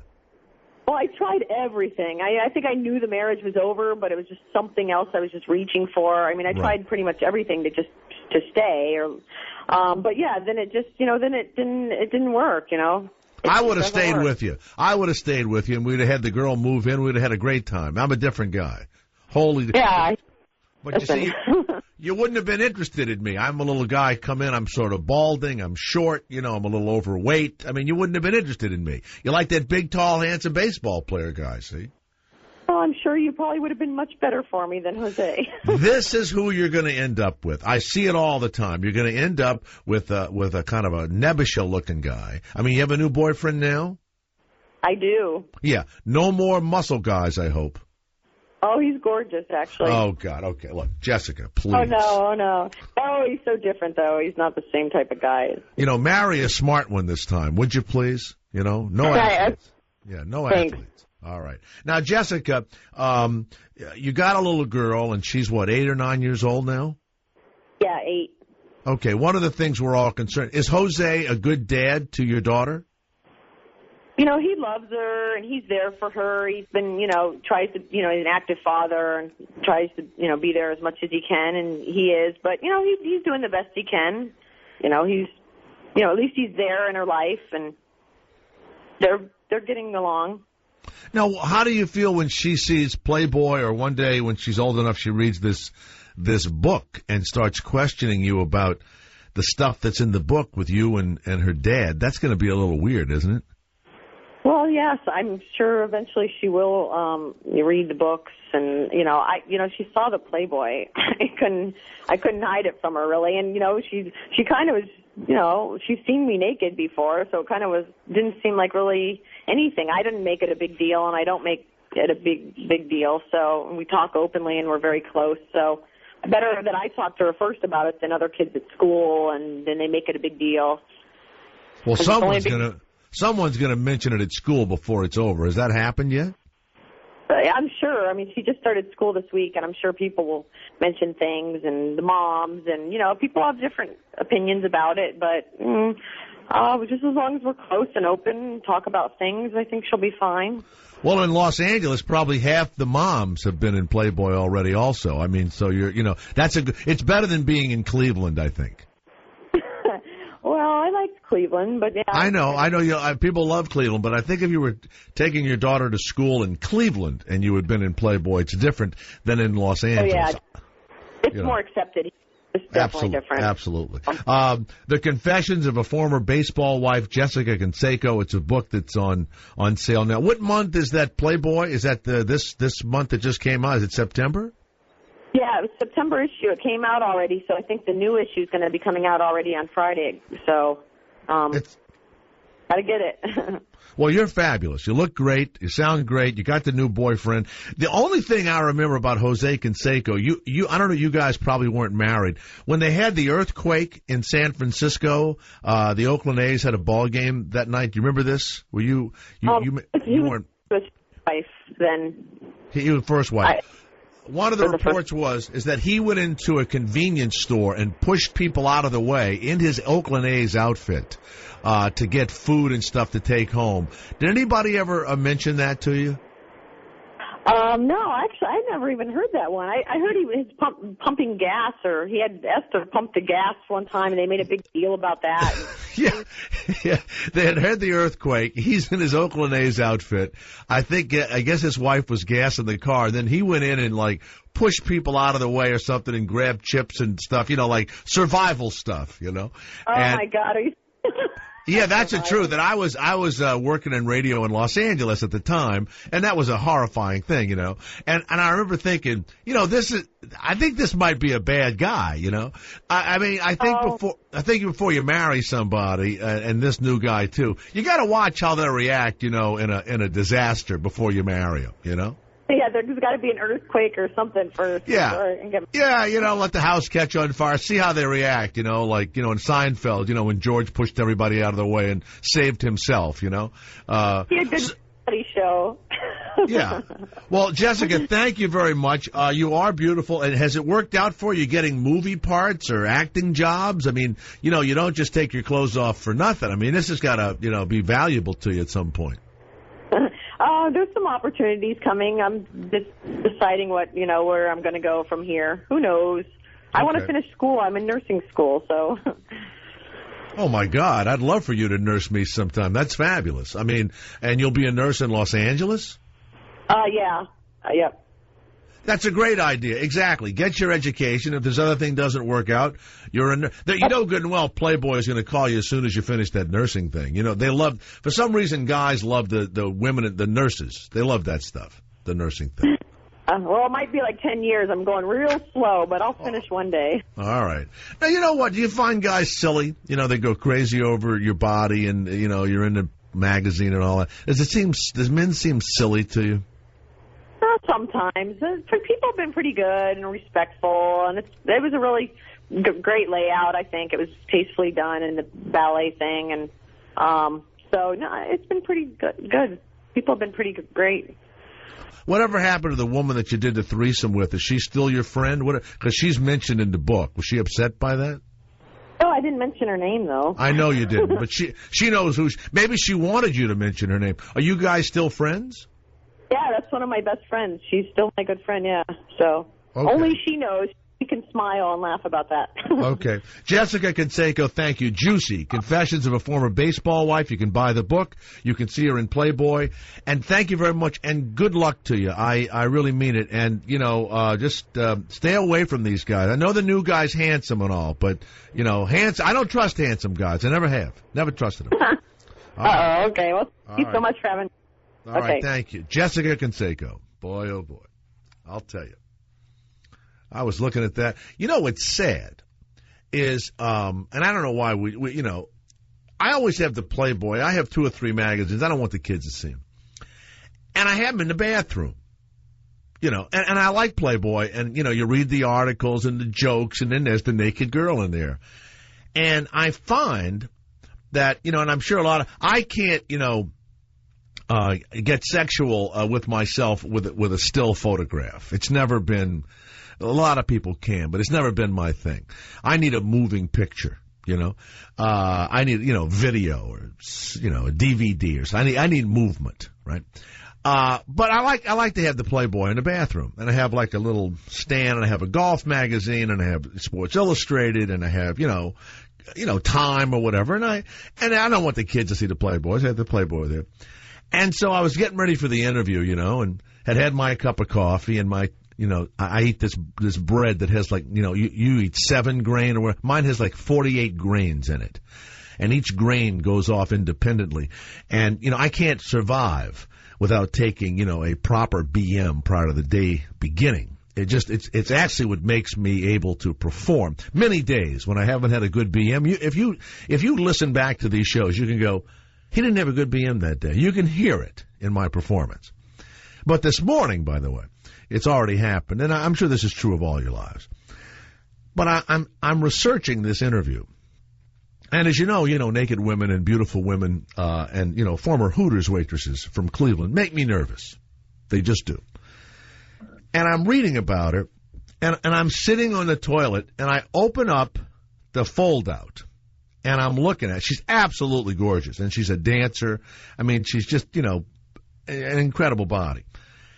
And I'm thinking that how many millions of men are doing this at the same time?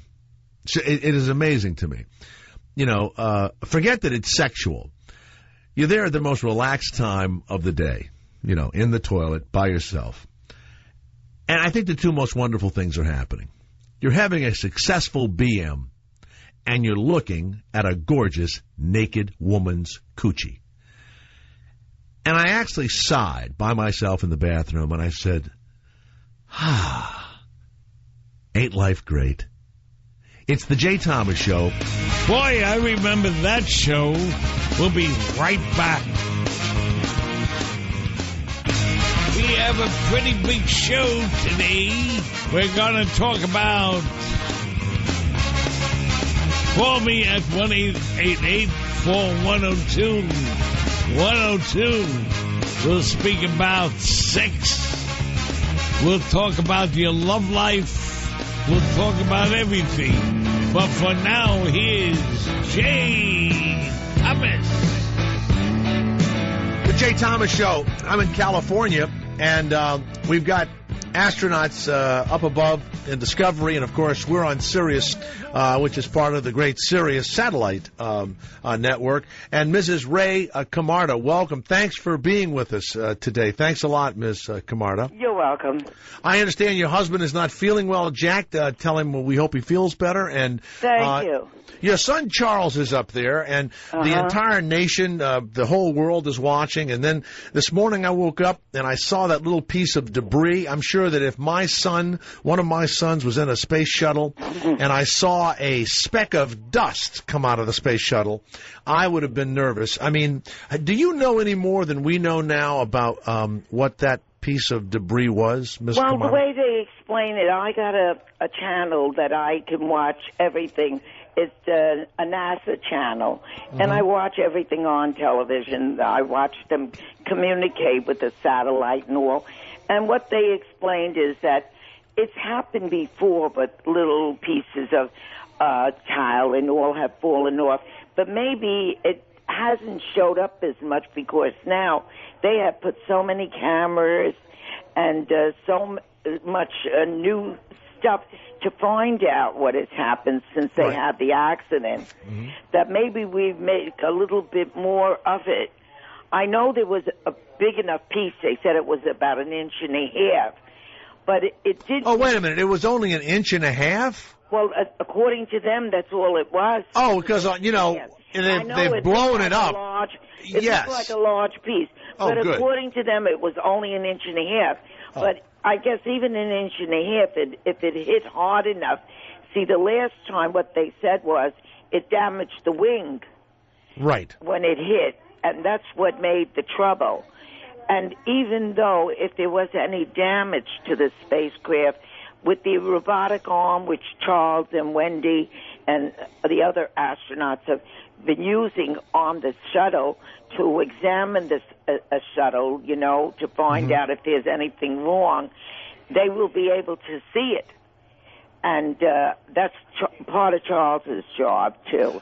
Ms. Camarda is the mother of Charles Camarda, and he's up there in the shuttle Discovery. One of the questions we have is, if something did happen, can they just fly over to the space station? Do you know if they could just... Oh, well, they're going to land on the space station, right? At 6:18 in the morning. Okay. They will reach the station.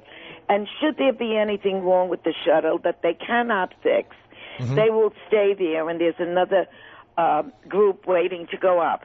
Oh, thank goodness. To pick them back, Ms. Camarda, I tell you, I have kids. I can't imagine, first of all, worrying. Matt, you remember Ray from when he was a little boy. Now here he is, 53 years old. You must have the same feelings as when he took the car out for the first night, right? Oh, yeah. I still go through that. I know Charles called me yesterday morning before he got suited. He called me at 6 o'clock in the morning, and he said, "Mom, I'm going in to be suited, and I love you very much, Good. And the first thing I said was, Charles, be careful, as if I was talking to a little boy that's going to cross the street. Miss Carmada, are you in Ozone Park right now? Oh, yeah. Okay. Your whole family's from Queens. I think he's the first astronaut from Queens, isn't he? Yes, he is. Yes. Now, let's talk about a man who's one of very few people in the history of the world. I mean, your husband's up there with the great explorers when you think about what Christopher Columbus did and what, Cabrillo did and what, all of these, people who went around the world. He is an explorer. When he was a little boy, was he a wild kid? Was he the kind of kid that would, go off on his own and just hunt for things, or did you worry about him? I tell you, he was very inventive and very, looking into everything. He was a studious kid, but not what we would call a nerd. You know what I mean? Yes, ma'am. He studied hard, but he was always looking into everything. And anything he tried, he was going to do, he did.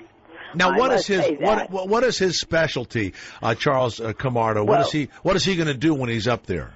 Well, his specialty is using the robotic arm, looking into that and everything else like that, and he's going up here, believe it or not, to clean out that space.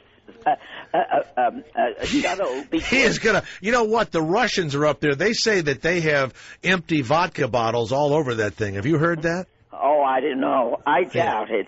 I think that's a little joke, a little outer space joke. I thought I'd make a little outer space joke. They brought a lot of junk up there in the last 2 years because they're the only ones that have been going up there. But I don't think it had anything to do with drinking.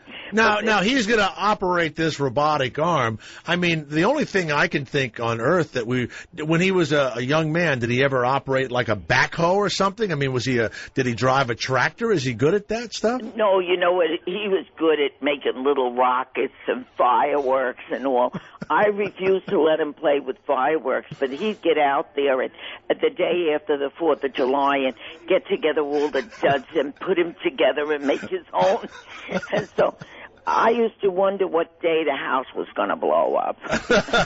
We're speaking to Mrs. Camarda, I apologize, Ray Camarda. Her son is Charles Camarda, and he is one of our astronauts who was up there, and we were happy to hear it's just like a little inch of something or other. Now, when did he announce to you, or I guess to himself, that he was going to be an astronaut? Because he's not a kid. He's 53 years old. Right. Well, I tell you, from when he was 7 years old, his uncle worked for Grumman's, and he took him to Grumman's Aircraft here in Long Island, and Charles saw the first rocket going into space.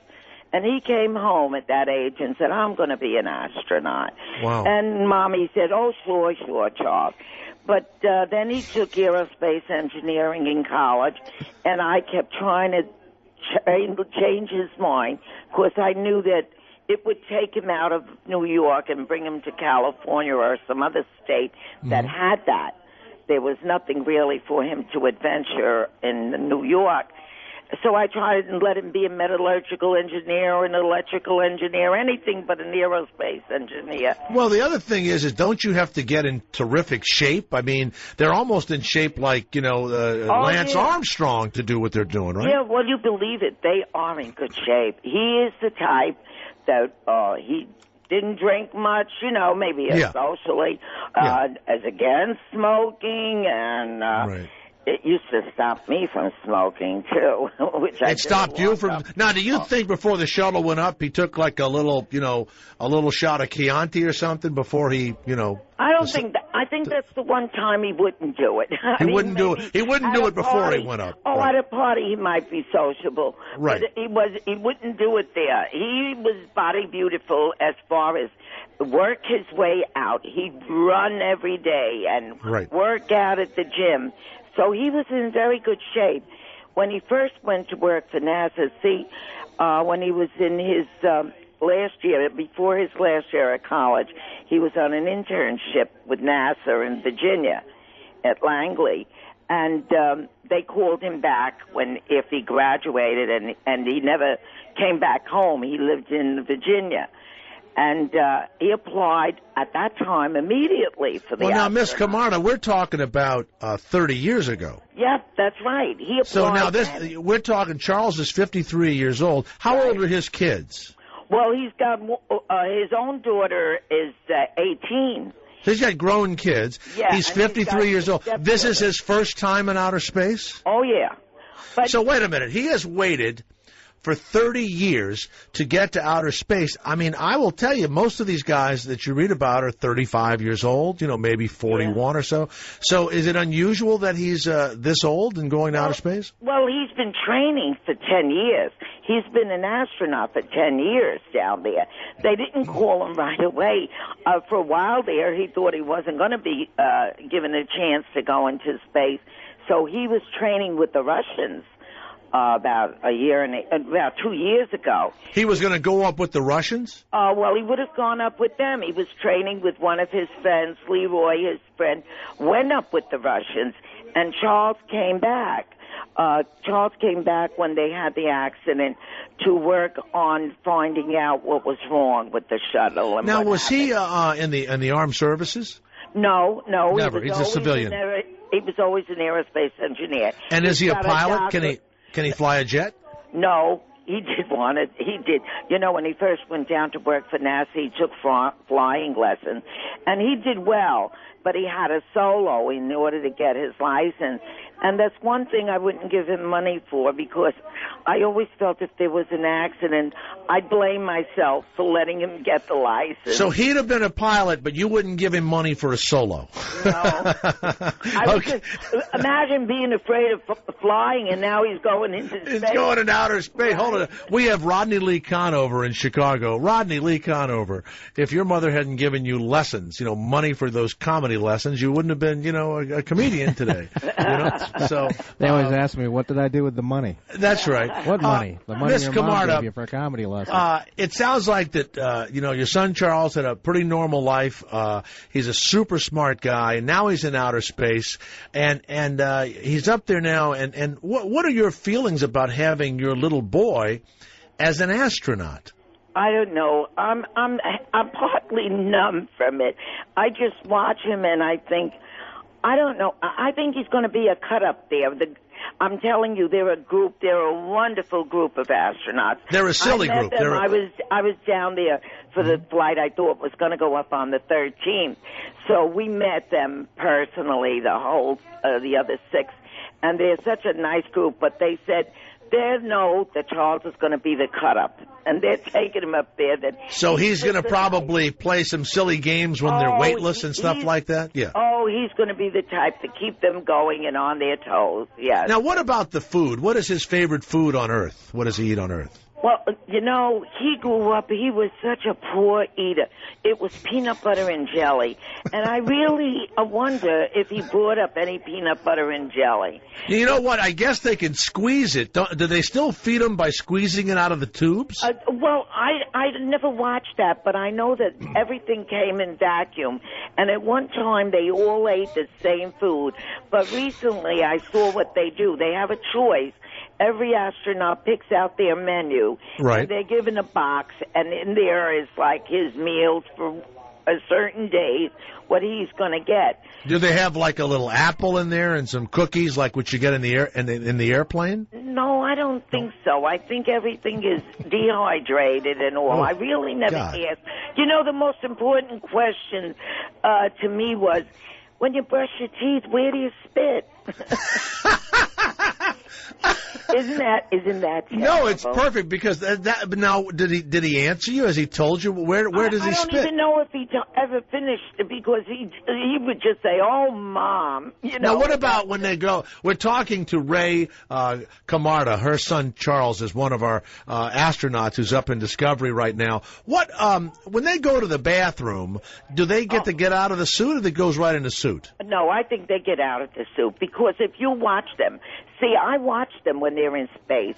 Right. I saw them work out. They work out on a bicycle. They work out on a wheel. They have to, because their legs will disintegrate if they didn't. The bones, they cannot stay so long. Like his friend Leroy was up there for 6 months. and he just got back in April. In fact, Charles thought he was going to meet him up there, but he just got back. When you say up there, you mean Charles thought he was going to go to outer space to meet his friend Leroy? Oh, yeah, he thought he would meet Leroy up there, but Leroy got back home before Charles got up there. I mean, you're talking to us like you're talking about somebody drives to meet their pal for vacation. They fly the spaceship. Funny? It is funny. And so how was Leroy when he came back? Could he walk and everything? Oh, he was yeah. okay? I he was saw fine? him get off the plane, and he was fine because they work out. They have to work their muscles. Work out all the time. Yeah. Well, this is great. Listen, Miss Camarda, the last thing I want to ask you, as you saw Discovery lifting off, your son's 53 years old. He's waited for basically 30 years to get in outer space. Told you when he was 7 years old. What was your feeling, physically and emotionally? How did you feel as it took off? Well, I cried like a baby and just said, Charles, I knew you'd do it. Wow. I knew you'd do it. If you said you were going to do it, you'd do it. Wow. And he did. And he did. That helped. You know what's funny? Remember that TV show, The Jetsons? Remember that show about the space? Yeah, space? Leroy was one of the sons of George Jetson. Did you know that? Oh, yeah? Is that his name? it was Elroy. But Elroy. Oh, is Elroy? Oh, I was wondering if Elroy Jetson was up there. I was just wondering. I'm an old lady, and I remember Frank Buck. What was Buck Rogers. Buck Rogers. Buck and when Rogers. I used to love that, I used to watch that, and I used to say, oh, my God, that's so unbelievable. But I never thought, and you know, when Charles was little, I used to say to him when he'd get me angry, I'd do what Jackie Gleason would say, I'm going to send you to the moon. You would say you were going to send your son Charles to the moon, and he's going to the moon. I didn't mean it literally. So I said that on one of the interviews. And my son forbid me to do any more interviews. I don't think he's going to enjoy if he hears this one. Well, I hope that he can. You know, we're on the satellite, and the satellite that we're on, the Sirius satellite. So you can still tell Charles that you were on Sirius Satellite Radio, and it's spelled SIRIUS. That is the dog star that is in the atmosphere. So believe it or not, he may be able to hear us, and not that they're listening to us, but he may be able to hear us in outer space because that's where we're coming from. Oh, good. They have radios up there, sure. Sure. Tell him that you were on Sirius with Jay Thomas, and when he lands, we would love to have both of you back on the radio together. Oh, I hope so. I hope we can be together. Miss Camarda, listen. I would like to get a tape of this if I could. Yes, ma'am. We will have our executive producer, Sean Kelly. That's one of his major jobs. Okay. Is doing it. Miss Camarda, thank you so much. We would love to talk to you and Charles when he gets back safely from outer space. Thank you so much. Thank you. Thank you very much.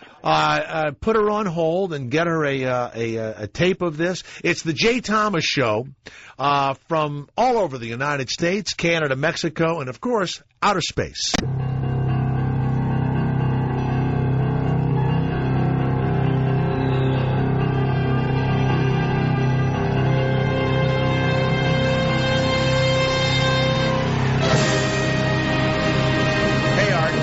Jay?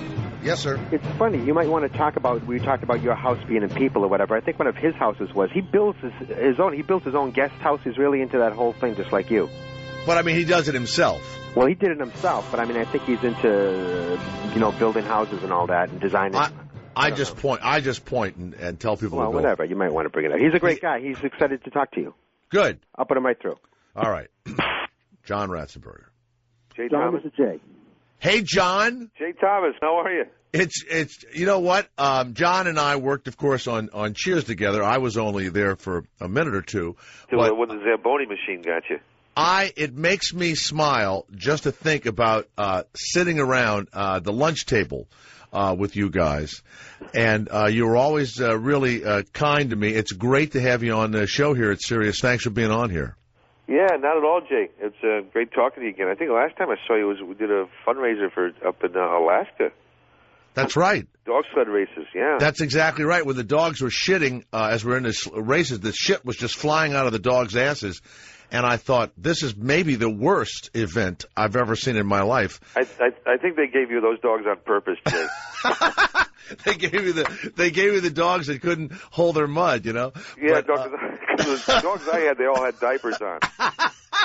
And I asked the woman who was the musher or whatever, I said, what do you do on the weekends? And she points up to this sheer face of ice, and there's like little dots on it. She goes, I climb up the face of that mountain, and there's some people up there climbing, you know. That was nuts. Alaska. Oh, that's right. Well, you got a good memory, yeah. I do. Hey, you play golf, don't you? I do. Hey, you want to come to my golf tournament this September here in Newport, Rhode Island? I will be there, absolutely. Yeah, well, I'll have them send stuff to you. We're going to have, we got, Matt Damon's going to be there. You know Steve Shrippa from The Sopranos? You know, I know all of those guys, like, from hanging around New York, you know, like, you know, auditioning against them and stuff. So, yeah, I know all those Soprano guys. Joey Pantaleone. I know Joey forever and ever. He and I spent New Year's Eve together a couple of years ago with Patty Hearst, who was one of his close friends, if you can imagine us three together. Oh, that's a combo. Yeah, it's for the children's programs at the Joslin Diabetes Center here in Boston. Yeah, one of my nieces, actually a second cousin of mine, has a juvenile diabetes, and my dad was a diabetic. So I'd love to help you. I'll do whatever you want me to do. Oh, great, Jay. Okay, you don't have to do any heavy lifting. No, I'll even, you know, I'll MC anything. I mean, you know, you just like, you know, give me a vodka and I'll MC anything. That's all I care about. John Ratzenberger, who he and I know each other from Cheers, of course. Don't forget, he was in Star Wars, Superman 2. Empire Strikes Back, yeah. Empire Strikes Back, and you were the voice of the pig in Toy Story. So your career is fine. Nobody's worried about you.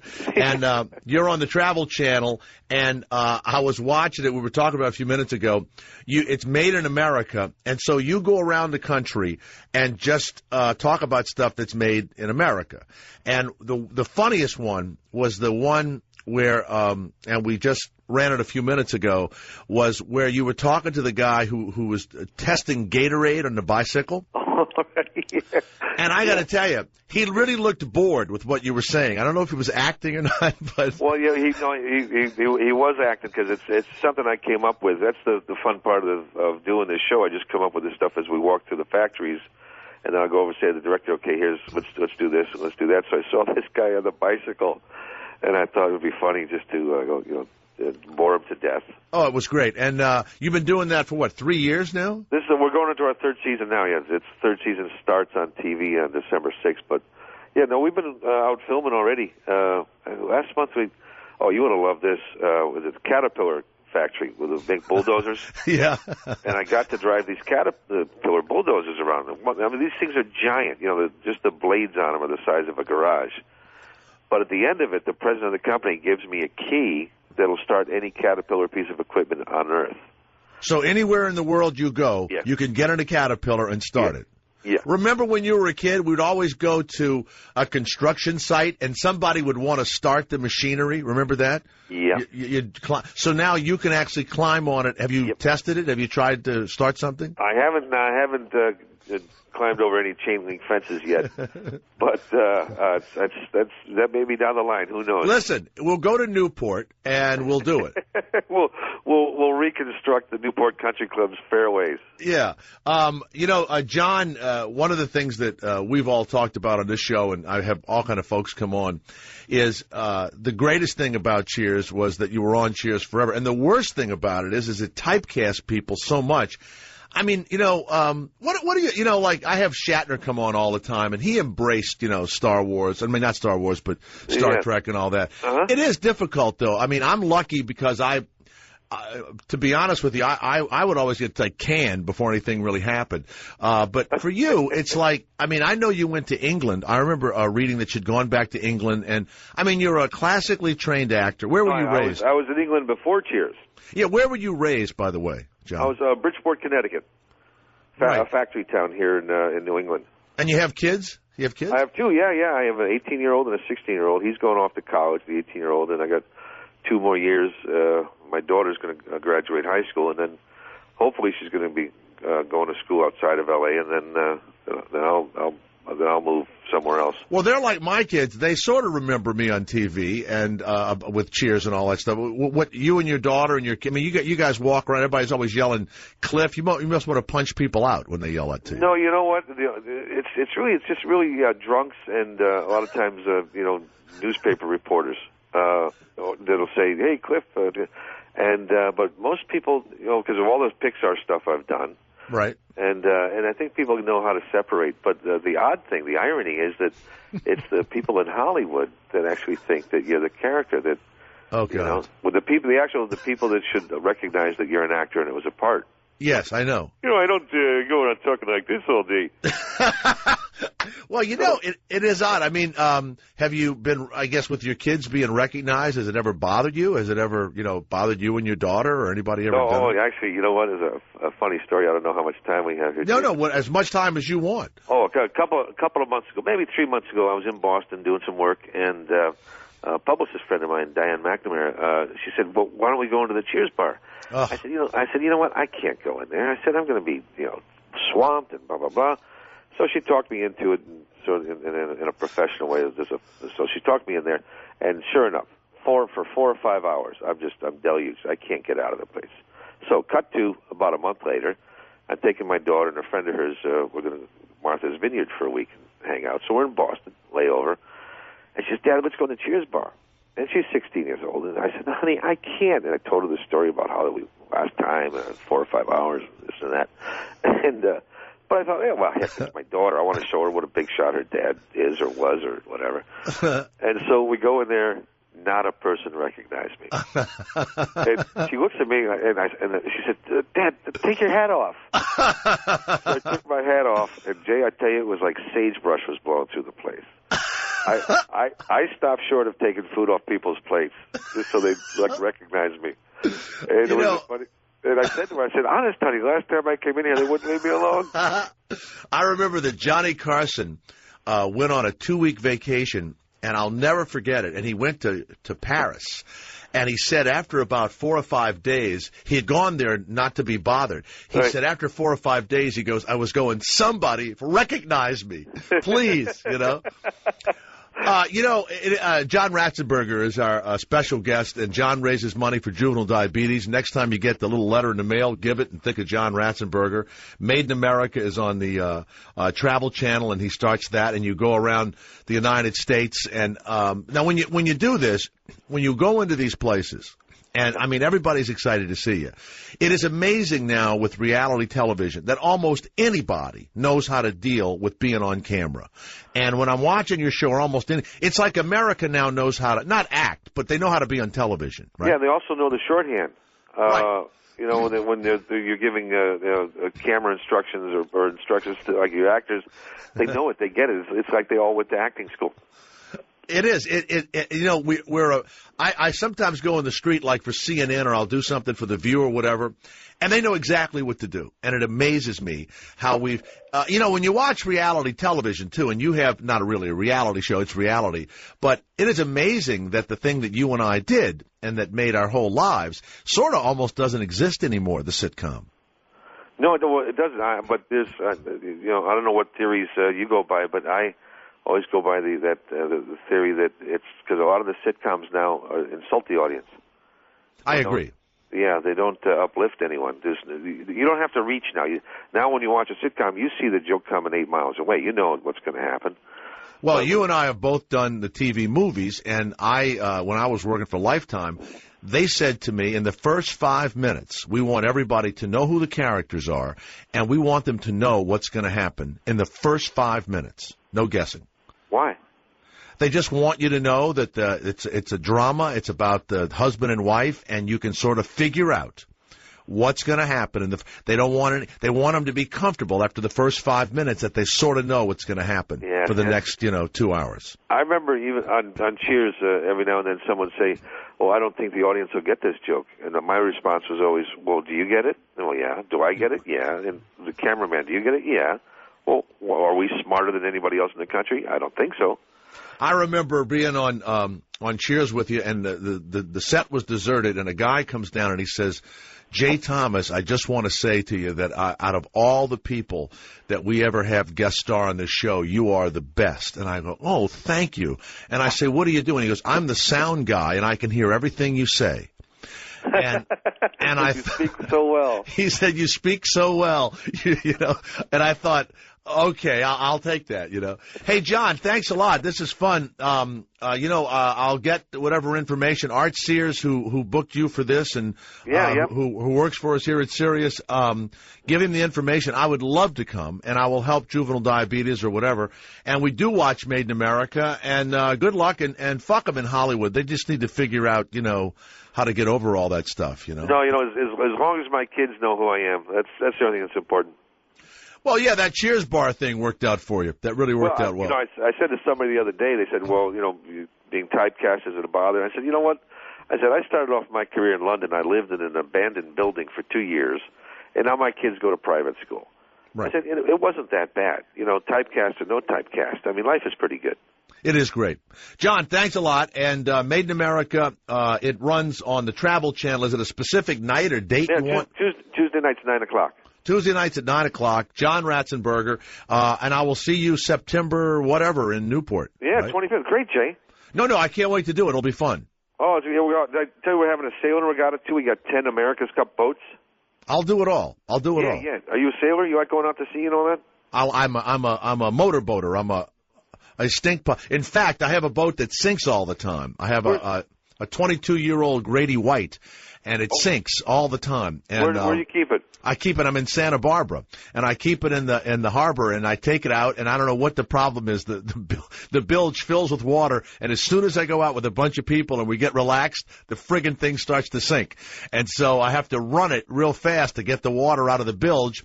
But it ruins the weekend. It just when it starts to sink, it ruins the weekend. All right, let me ask you this: does it only fill when you have a lot of people in it? Yeah, and it fills when there's any like a 2-foot, 3-foot sea comes over the back. You know. Yeah. Of course, I have two giant 250 Yamahas on the back that I think are too heavy for the boat, but I need that for my ego.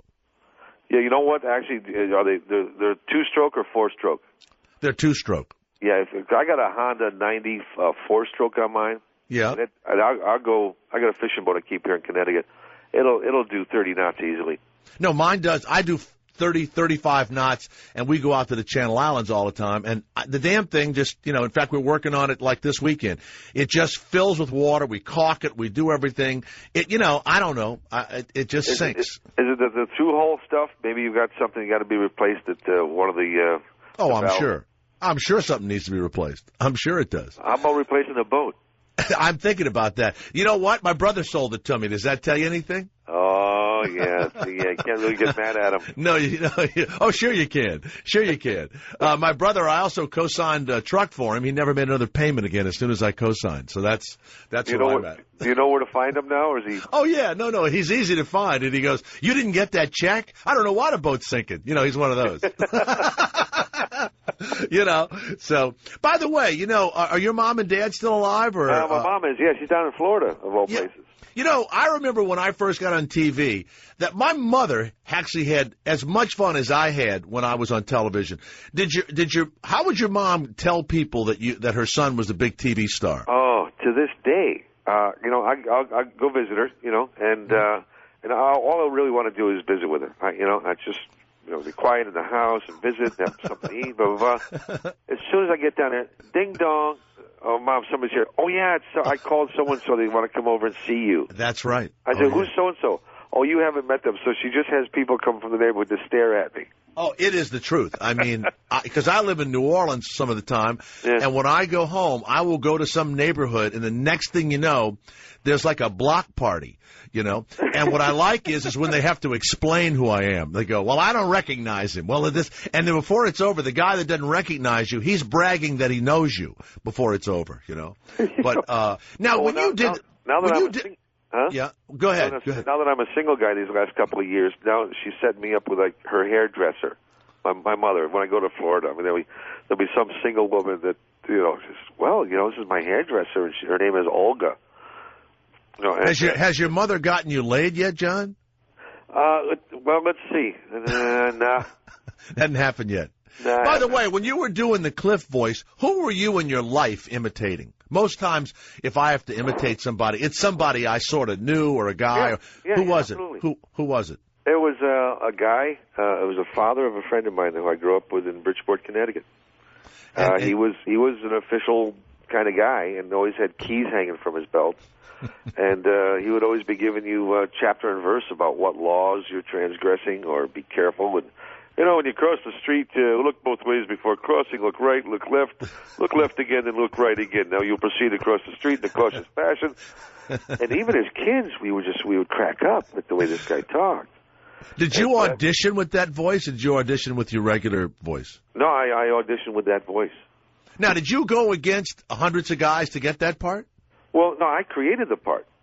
You mean you just wrote? No, see, like I said, I'd been in England 10 years prior to that, and I was doing my own improv shows throughout Europe. And with another American fellow, Ray, who's actually he's a homicide detective now in Connecticut.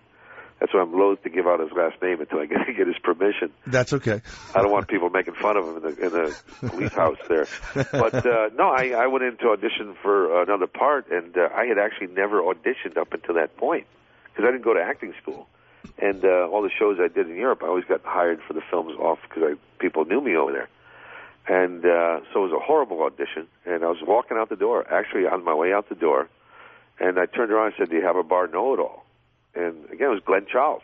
Remember Glenn? He looked up and said, "What do you mean?" I mean, my 8x10 was already floating into the wastebasket. And I said, "We know the kind of guy who," and I started improvising this know-it-all. I said, every bar in New England's got one know-it-all. No bar's got two. They cancel each other out. Right. And so what I wanted to do was just to make him laugh enough so I could leave with my dignity intact. I was going to go back to London. I was heading back there, but they called a couple of days later. They said, "We'd like to try that character out for a few episodes." And so they were good for trying stuff out. I mean, they don't do that anymore. No, exactly. It's because they don't have the confidence in their writing or their decision making. Well, Glenn Charles lives in Santa Barbara. We're members of the country club here. Les. See you later. They took the money and they said, "See you later." One lives in Pebble Beach. That's Glenn and lives in Santa Barbara. See you later. Les and Zora Charles. Yeah, they live there in Santa Barbara. Yeah, Montecito. See you later. And they were gone. And I look at that. And by the way, these guys that invented Cheers, the two in person, the two most unfunny human beings. They just sort of sit there. They just sit there and stare at you.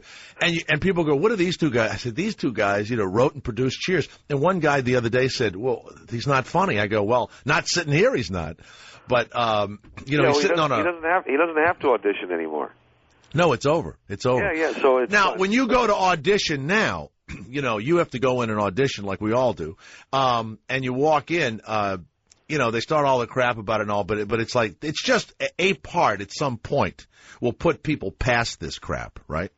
Yeah, you know what? It's. I mean, all the advice I'd gotten over the years of you should go to Broadway and do a show and blah blah blah, and go back to your classical roots and all that. But because you got kids. I'm not going to go invest 8 months, in New York when my kids are in, California. It's because you only get one shot at raising the kids, but Broadway will be there. So it's you got to make those decisions. At some point, say, hey, what am I doing here? Am I went back and did a Woody Allen play and went on the road for 4 months, 5 months. And, disrupted everything. And B.B. Newirth was in it, and Paul Reiser. We're all in this Woody Allen play. We did it. Everybody in the world came. It meant absolutely nothing to us. As soon as we got back to Hollywood, we were still whoever we were when we left, Right.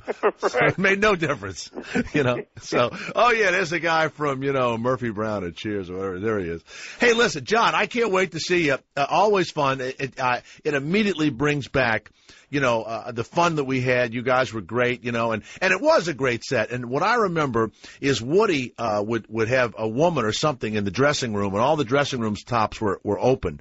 I just get to Cheers. I hadn't been in Hollywood but 8 weeks, and I get this great job. And I come in, and you guys are lobbing wet paper towels over the top of Woody Harrelson's dressing room to see if they could stick to his ass while he was screwing somebody in the do you remember this? Oh, yeah. Well, it's also putting the saran wrap on the girl's toilet bowl. Wait a minute. You guys used to get into water balloon fights, and finally somebody filled the trash bag with water, and the producer said, "You've got to stop it. Someone's going to be killed." I remember, there's a show. I wish I could remember the specific show, but there's that Woody is at the end of the bar, with Norman Cliff there. Yeah. And he's giving some kind of a serious speech into the camera to someone who's standing in front of him. Well, off camera, because it was a close-up of him, George Wett and I are blowing spitballs into his hair. Oh, yeah. And you can actually see that on TV. Because he kept putting his fingers through his hair and, trying to figure out what it was on camera, and you could actually see the spitballs flying into his hair. And we didn't say anything until they moved on to the next scene, so they couldn't reshoot it. Oh, boy. I'll tell you. You can actually see it. Well, the other thing was Woody was very serious about his acting. He would talk about Marlon Brando and everything, and then you guys are spitting. And, me, I was an observer, and I wasn't there every week. I only did like a dozen shows. And out of all the shows I've done, it was an experience. And I think the reason why it's such a big hit was that it's one of, like sports teams, you just get a team together like what's happening to the Patriots now. And they just, it's just the right chemistry, Yep. But we're lucky to have been a part of that. And at the same time, I do feel for you. It's a pain in the ass that you can't shake that when you go on the audition thing. And we talk about it here all the time. Yeah, but years ago I stopped worrying about it. Really, just it's really, you would have to invoke the "life is too short" clause. Yes, sir. I agree. John, I will see you soon in Newport. Yeah, it'd be great. All right. Listen, John Ratzenberger, watch Made in America on the Travel Channel. You will also see him for the rest of your life. The sun never sets on his reruns. And we'll see you for Juvenile Diabetes. John Ratzenberger, thanks for being with me. Yeah, pleasure always. Thanks. Okay, buddy. Thanks, John. Wow. The Jay Thomas Show, that's a huge, huge part of my life when I think about what a lucky little bastard I am. I was... what had happened? Oh, yeah, I'd done Mork and Mindy, and I'd done that, didn't know a damn thing about it, didn't even have an agent, and then had been a stand-up and a DJ in New York, and then Mork and Mindy just ended, and they sort of said, I remember Gary Marshall said to me after I was there for 2 years, he goes, gee, I hope I didn't ruin your radio career. That's what he said. And I thought, does that mean I'm no good? So I went back to New York, and I spent the next 4 years in radio back in New York, and actually worked at the station that Howard Stern ended up being at. Then 4 years later, they switched formats, and I get replaced by Howard. But I had done tons of plays and no movies or anything, mostly plays, and had done more stand-up. And I was one of those people that when he went back to California, you've heard about, Woody Allen used to say this too, I would hyperventilate when I went back to California because my defeat, the demise of me being on this huge show, Mork and Mindy, and not being able to turn it into anything but one stupid episode of The Love Boat, I was embarrassed. And I was also, I couldn't believe that it hadn't happened, because when you get on a show like Mork and Mindy, at the hell, my life should have been made, right? So I go back to Los Angeles to get and I have a radio job. I went through Buffalo first and through Boston, and I end up back in Los Angeles. And so I go back out and I'm going to start auditioning again. And of course people would say, you mean that curly-haired guy that was on Mork and Mindy? And so I couldn't get any auditions. And finally, an agent said, look, you got to read this guy for Cheers. You got to read him. He looks just like the guy you want. And so I go in, and I want to say it's Jeff Greenberg was the casting director. And I go in, and you sit in a room, and he's behind a desk. And if you think it's difficult to talk in public, which they say is next to the fear of snakes, is the most horrifying thing a human being can do, is speak in public. We're scared too, all of us. I mean, hell, I'm nervous when this show begins. Oh God, am I going to do this again today? I mean, it's the truth. It's nerve-wracking, but for whatever reason, for whatever genetic structure that we have, or DNA or whatever it is, we're able to, move past that and talk. And so I go in and I read for it, and he says, man, this just might work. And then I go in and I read through hundreds of guys, and it's between me and one other guy, and I ended up getting it. And I remember saying to my wife, I said, I really feel badly for this guy that didn't get it. And my wife goes, would you stop? would you stop? You know, given the fact that we know that you're mediocre too, would you stop? You're still the luckiest little son of a bitch I've ever met. So that was such a big thing in my life, and these guys were great. So anyway, that's John Ratzenberger. I'm Jay Thomas. That interview was good. But wait until you see what's after the break. Jay, you're the best. Hi, it's B.J. Thomas. We're waiting for Cameron Crowe, the great writer and director. He's in the building, and I guess he's going from room to room talking to people. So it's sort of like sloppy, seconds or thirds, but nonetheless, we'll do fine. He has a new movie out called Elizabethtown, but you'll know him for, well, I guess Vanilla Sky. People will know. Almost Famous, Jerry Maguire, and, of course, Fast Times at Ridgemont High. Yeah, but there's another completely huge movie in the middle there between Jerry Maguire and Fast Times was Say Anything. What was that about? Oh, it's John Cusack. It's John Cusack, what made John Cusack famous, basically. Oh, I saw that one. That's where they don't communicate properly. Yeah, it's the famous shot of him on her front lawn holding the big ghetto blaster up over his head. That's right. Say Anything. Yep. I saw that. When was that out? Oh, it was probably very late 80s, early 90s. That was 1989. Yeah.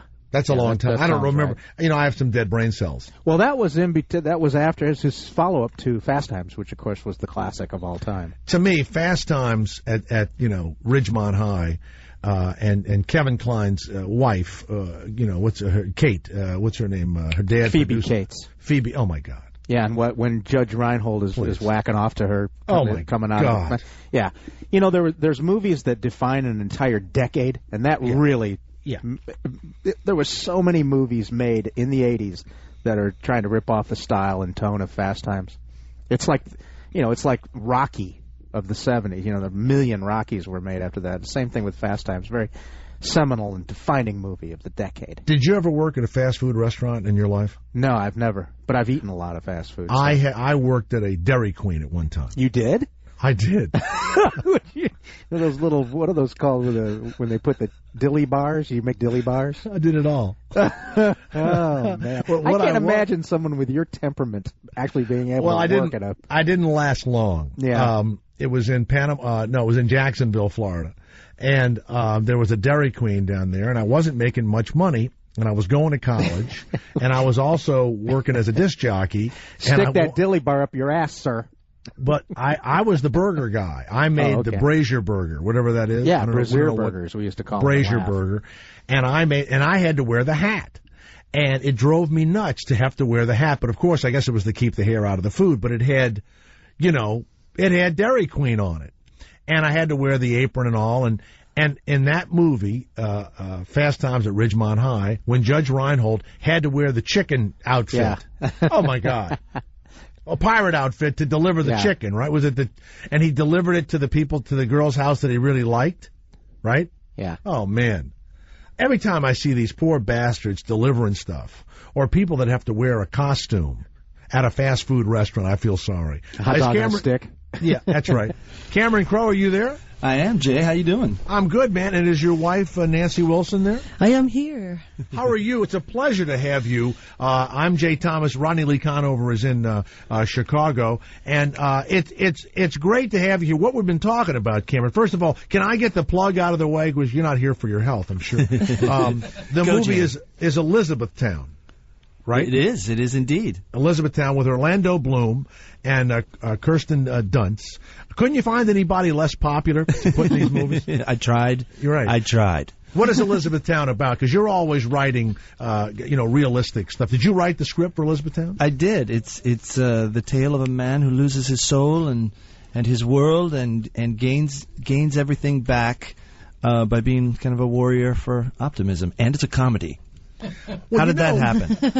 When I think of you, we were talking about Fast Times at Ridgemont High, and Nancy, you can back me up on this. Oh, yeah. And then we had Almost Famous. And I'm looking at a picture of Cameron. We've never met personally. You're not the greatest looking guy in the world. Nancy, we don't understand it. We just don't understand it because they're smart, because they can write, because they can direct. He still has to take his clothes off, Nancy. We don't understand it. that underneath all of this brilliance, Cameron, I'm sorry to bring this up. That's all right, Jay. Underneath all this brilliance. You know what's coming, brother. You know what's coming. What? No, I don't. What keeps women interested, even though the guy may not be a physical marvel, and have a chin like Jay Leno. Let's just say thank it. you. I'm going to say it. I was trying to hold back. What does it? How do you how do you do it? You're the beautiful girl in the car. What keeps you with this guy? You know what? I dated a couple of these dudes, like in rock bands, that unwisely my own rock band, and they had the six packs and they had the physique and they had everything except for, the soul and the humor and the intelligence of Cameron Crowe. So when I met Cameron, I thought he was very cute myself, and but his brain is what's cute. He really made me laugh. Yes, all of that stuff. And all that stuff. His brain, his humor. I don't know, he looks a little bit like Paul McCartney, if you ask me. Are you loving this, you're Jay? in love. Are you in love? love. Wait a minute, Yeah. Nancy. I am. No, you're madly in love. How long have you two been married? Jay, I hope you're taking notes because this all works for you too, my friend. I'm very happy. The soul theory is what you're going to have We're to actually use. looking at a picture of you right now. My third wife is very happy with me right now, Cameron. My third wife. Cameron, Jay, actually, how did let's y'all just meet? say it. How did Jay, you two meet? Did Jay you meet? is a god. You know that. No, I'm a god. I'm close to He that. is. He is. Did you wrote for Rolling Stone? You've written, the almost famous. Is that how you two met? Did you meet having to do with Hart? Did you have to meet like that? I was looking for music for Fast Times at Ridgemont High, and I met Ann and Nancy. And how can you not just fall for Nancy?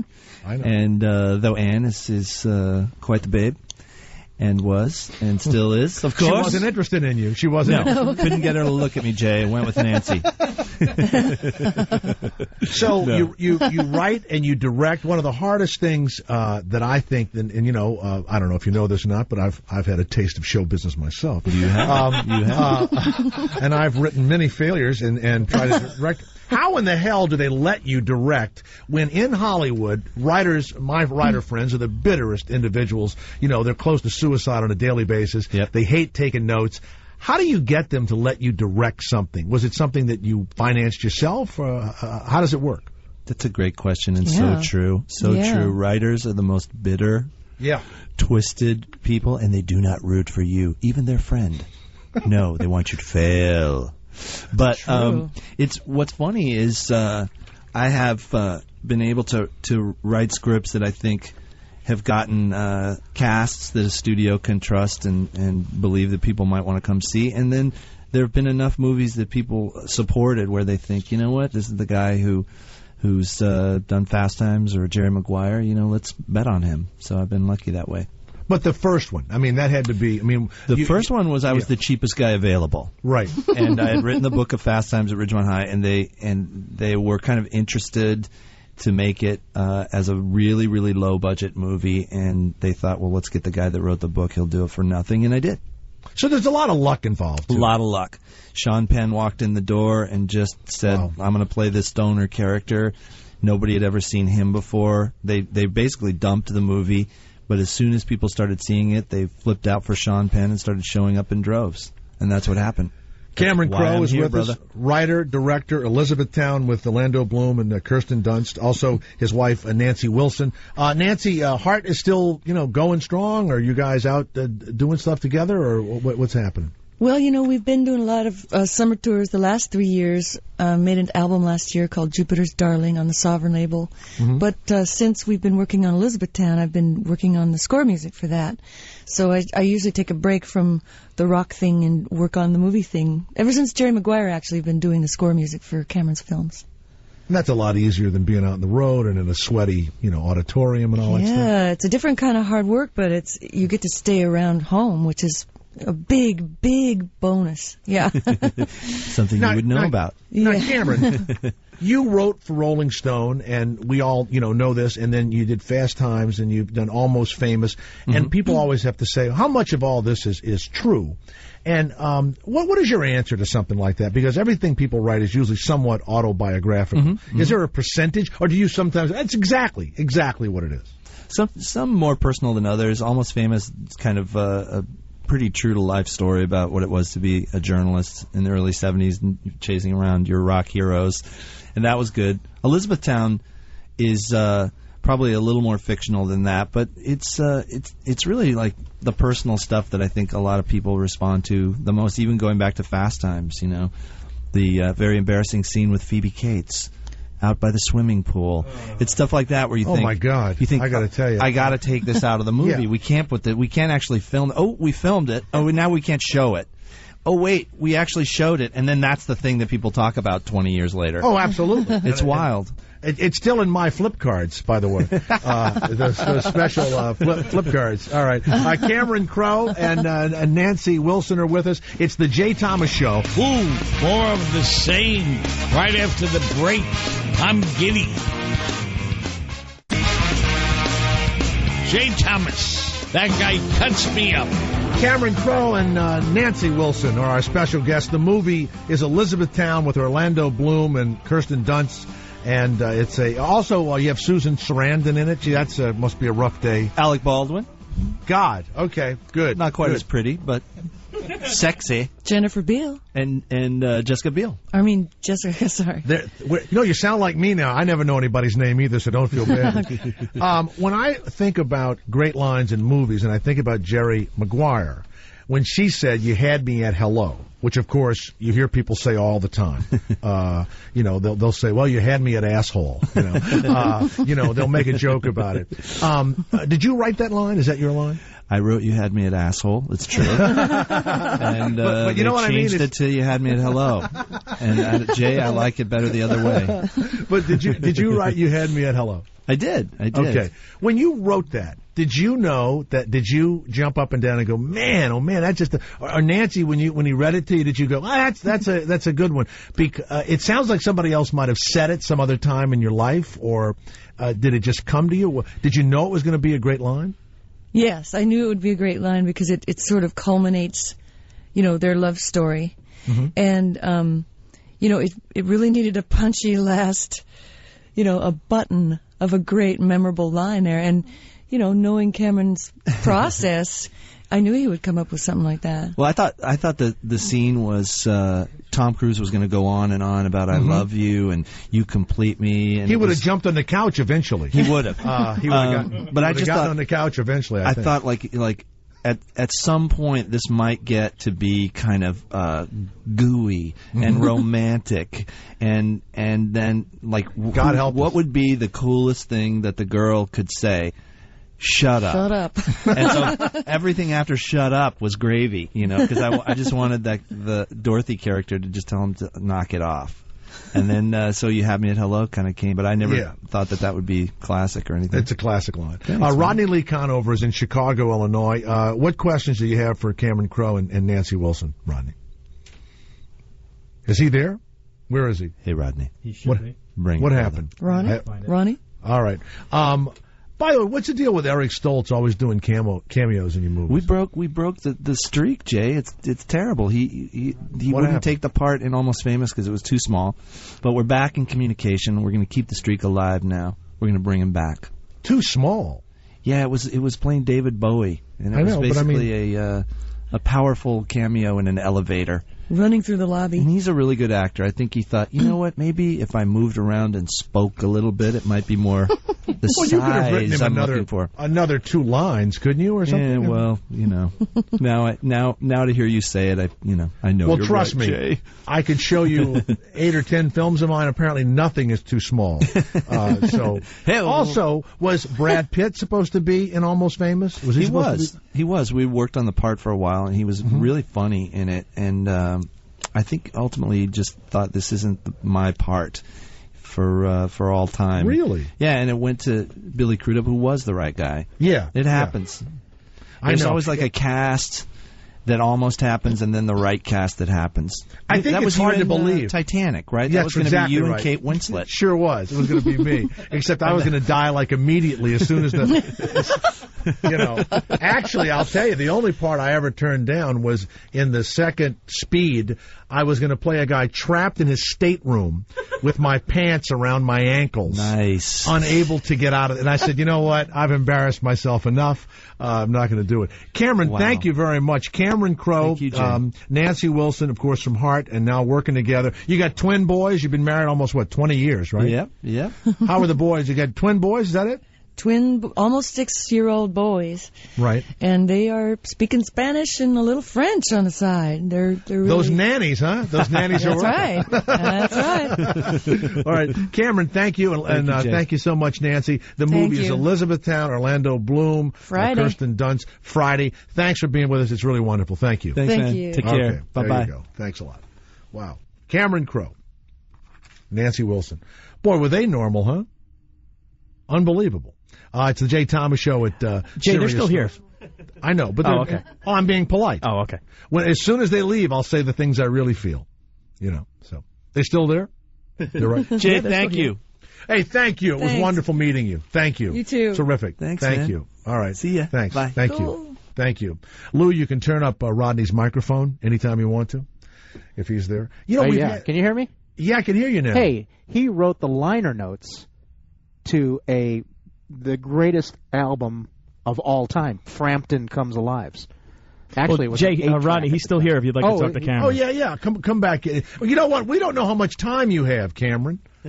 We don't. Okay. Do you have? How much time do you have? I think another 5 minutes. Something Oh, like that. okay, good. Rodney Lee Conover. I who's in wore Chicago. out that 8-track and double album, Frampton Comes Alive, when I was a kid.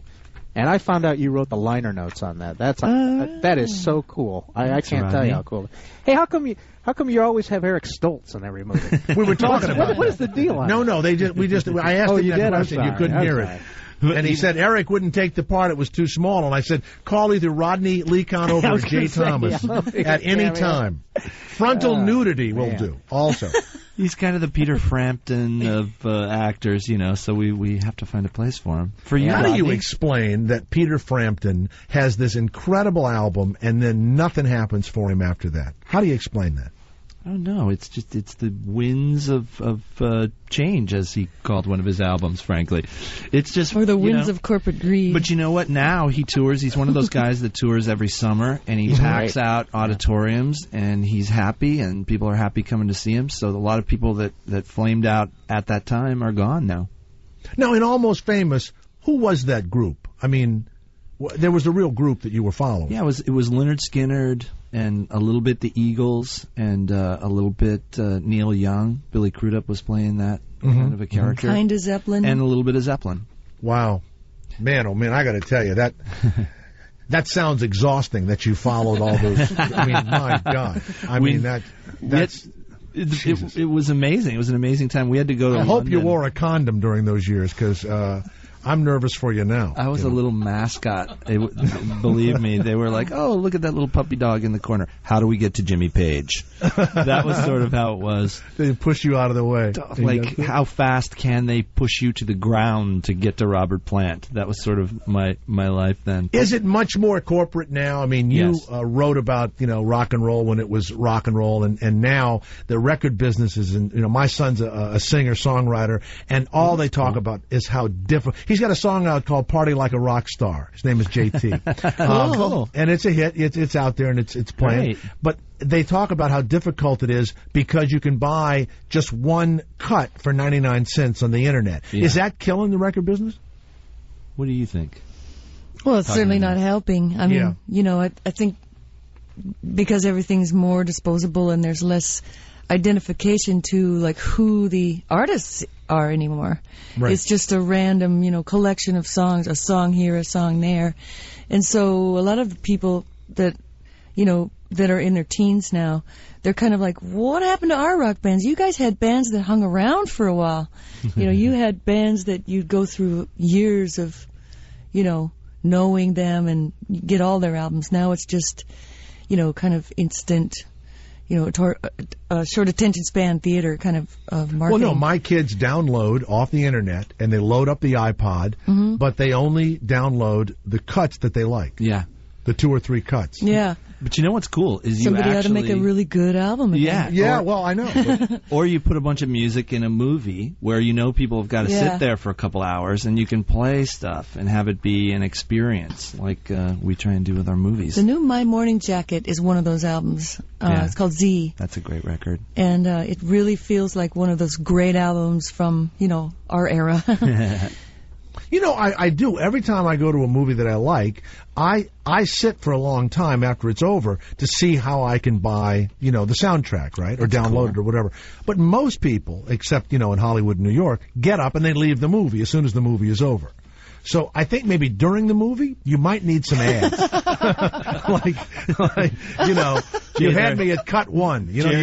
Jay, there are people looking at each other right now going, this is a good idea. It is a good idea. Or somewhere in the movie, instead of showing Coca-Cola or Heinz ketchup, you have this CD with you. Oh, look at this. This is, move that out of the way before I like this. It's probably going to happen now that you mentioned it. Cameron, when you write things that are personal to you, that are secretive to you about sex or whatever, does it ever bother you that you're going to put something in a script that is your personal secret about how you look at sex or women, or even something about your family?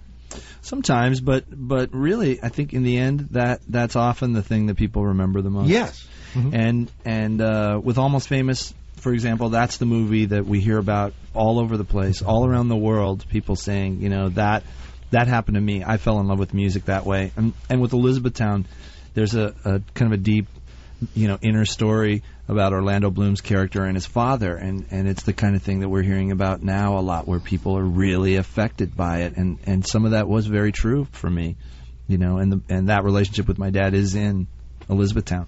Thank you very much, Cameron Crowe and Nancy Wilson. Thanks for staying with us. Elizabethtown's the new movie. The soundtrack is there. You'll have to wait till the movie is over to actually see how to get the soundtrack. Orlando Bloom and Kirsten Dunst are in it. Thanks so much for being with us.